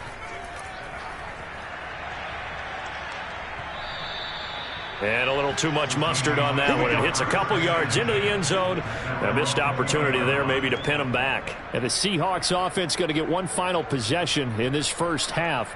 And they've got less than 30 seconds to go here, so not a lot of time to work with. A little under 30 seconds to go. We'll see how they play it here on 1st and 10. Wilson. Allen's got it complete. And this will leave him a yard short. Nice pickup of 9 yards on 1st down. When you see zone defense and you know you've got a drag route on as your primary call, you've got to be really careful as a passer about how far you let your guy go because he might wander into some tough coverage. So we've hit. You want the 3rd quarter already? No problem. Let's do it. The Bucs with a lead, and they'll get the football first as the second half is underway. And we will not have a run back here as the second half starts with a touchback. The Tampa offense ready to get their drive started. We have not seen much on offense here from either side these last few drives. We've hit a wall, so to speak. And have hit it hard, haven't we? Because the defenses right now, they seem to be a step ahead, don't they? Beating them to the point of attack, beating them to the punch. These offensive guys, they're tinkering like crazy. What's it going to take to get back on track? Yeah, both sides searching for adjustments. The last run got 6, now 2nd and 4. Again, it's Cook. And he went backwards. He'll be down at the 30. Call that a loss of a yard, and things get a little more difficult here, 3rd and 5. Well, we saw a lot of negative plays that resulted in plenty of lost yardage in the first half, and that trend is continuing here. It'll be a nickel look here for the Seahawks on 3rd down. Throwing now is Brady. Oh, he can't get away, and Brady will go down. T.J. Watt able to get him down for a loss of 11, and it brings up 4th down. Well, partner, we know they came out of the locker room down on the scoreboard, but I will guarantee you the defensive side of the ball got super emotional. They can come out and play with aggressiveness, with fury, because they don't have to be quite as precise, and it paid off for them on that play, didn't it? Sure did. Excellent play, really setting the tone for this 3rd quarter. They'll score that a 36-yard punt, and it'll be Seahawk football, 1st and 10. Now we'll see what this Seahawks offense has in store with their first possession of the second half. And their defense did its job by forcing the punt to start things out, and now, Charles, can the offense get in gear? I think, partner, you can sense them saying, okay, the first half was theirs, but now let's get the momentum back on our side. We forced the punt. Now let's go downfield and score. If we do that, we'll be set up well for the second half. And they're well past midfield, just a yard or two shy of the 40. First down yardage on the first play of the drive, give him 14. I remember watching Derrick Henry come out of Alabama and sitting with some scouts, and one of the debate points with him was, while at Bama, how often did he have to deal with contact near the line of scrimmage? They were so good up front that he often got to the second level pretty easily. I think he's starting to answer those questions with runs like that. He's a physical guy. Just a yard on the pickup there, and it'll bring up a 2nd and 9. Absolutely love the effort there. The ability to flow from his inside spot and stop that one at the line of scrimmage. Nice linebacker play. Now it's 2nd and 9. Here's Wilson to throw. Throws left side, complete to Keenan Allen. And this is going to lead to another first down as the tackle's made at the Bucs 28.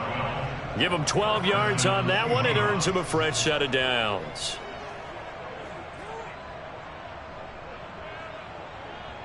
Still in search of their first touchdown of the game, but they're on the move. 1st and 10. To throw is Wilson. And his throw here is incomplete. Gerald Everett is tied in, the intended receiver. But it's going to be 2nd down. Another attempt, another incompletion. And when I look at the scoreboard and where we are in this game, it comes to mind that they have to start getting the ball in the hands of their playmakers. Throw it to the guys that maybe can take a short pass and turn it into a long gain or make people miss downfield. They've got to have points. And the guys who can put the ball in the end zone, they're the ones that need to touch the ball. They do get a couple, but they'll be left staring at a 3rd and 8 coming up. Pretty good little 2-play sequence there. You force the incompletion, then a very short pickup. Yeah, now maybe you bring in an extra defensive back or two because you want to try and defend on 3rd down. They like to play those nickel or sub packages, don't they?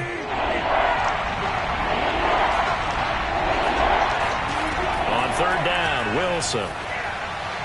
And that is incomplete. The Bucs defense stiffens and pushes this to 4th down. That was well defended. They clamped down on every available receiver. Just got to give the win to the defense on that snap.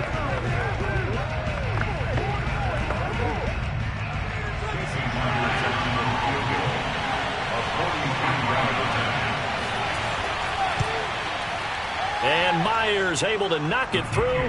And they are on the board, but still trailing. It's 7-3. So the 3 points there, and CD, that helps them inch a bit closer. Yeah, partner, when you're losing, any points you see go on the board in your favor, you're happy to take them.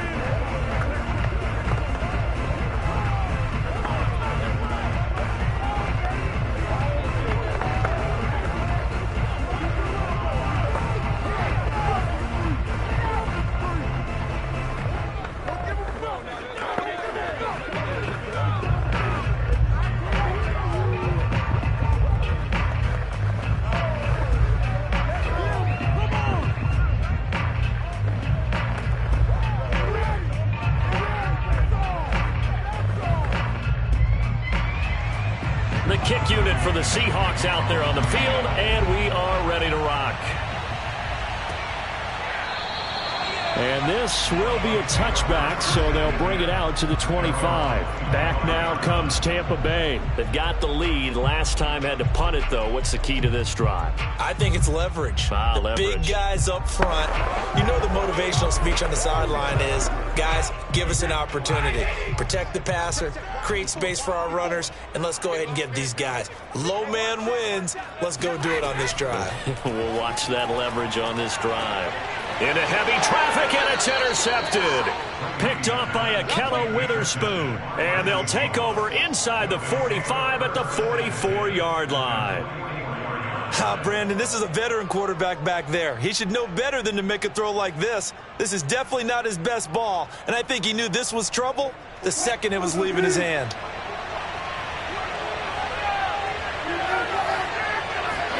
After the interception, here's Wilson. Steps away to his left. There he goes inside the 30. And smartly going into the slide there, Wilson has enough for the first. Back now in Tampa.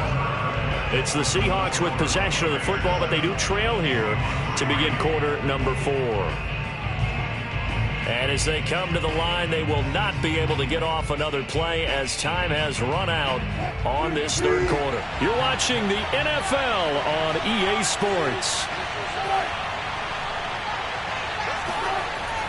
Gets it into the hands of Allen on the jet sweep. And he'll fight his way down right around the 12. Give him 3 on first down. It'll set up a 2nd and 7. But defensively, they had that one pretty well figured out. Yeah, and one of the things about this play, It can be even more effective when you run a lot of motion, and there's plenty of times you don't hand it off. On 2nd and 7, Wilson. This will go to Henry out wide. Touchdown, Seahawks. Derrick Henry. A 12-yard touchdown grab. And the Seahawks have taken the lead. CD, it seemed like they were so focused on the guys out wide, they forgot about him out of the backfield. That's a really good point because you've got to communicate, and oftentimes when you start counting receivers, that's exactly what you do. You start from the widest receiver, work your way inside. Who gets lost sometimes? The back in the backfield. That's exactly what happened there. And he got into the end zone.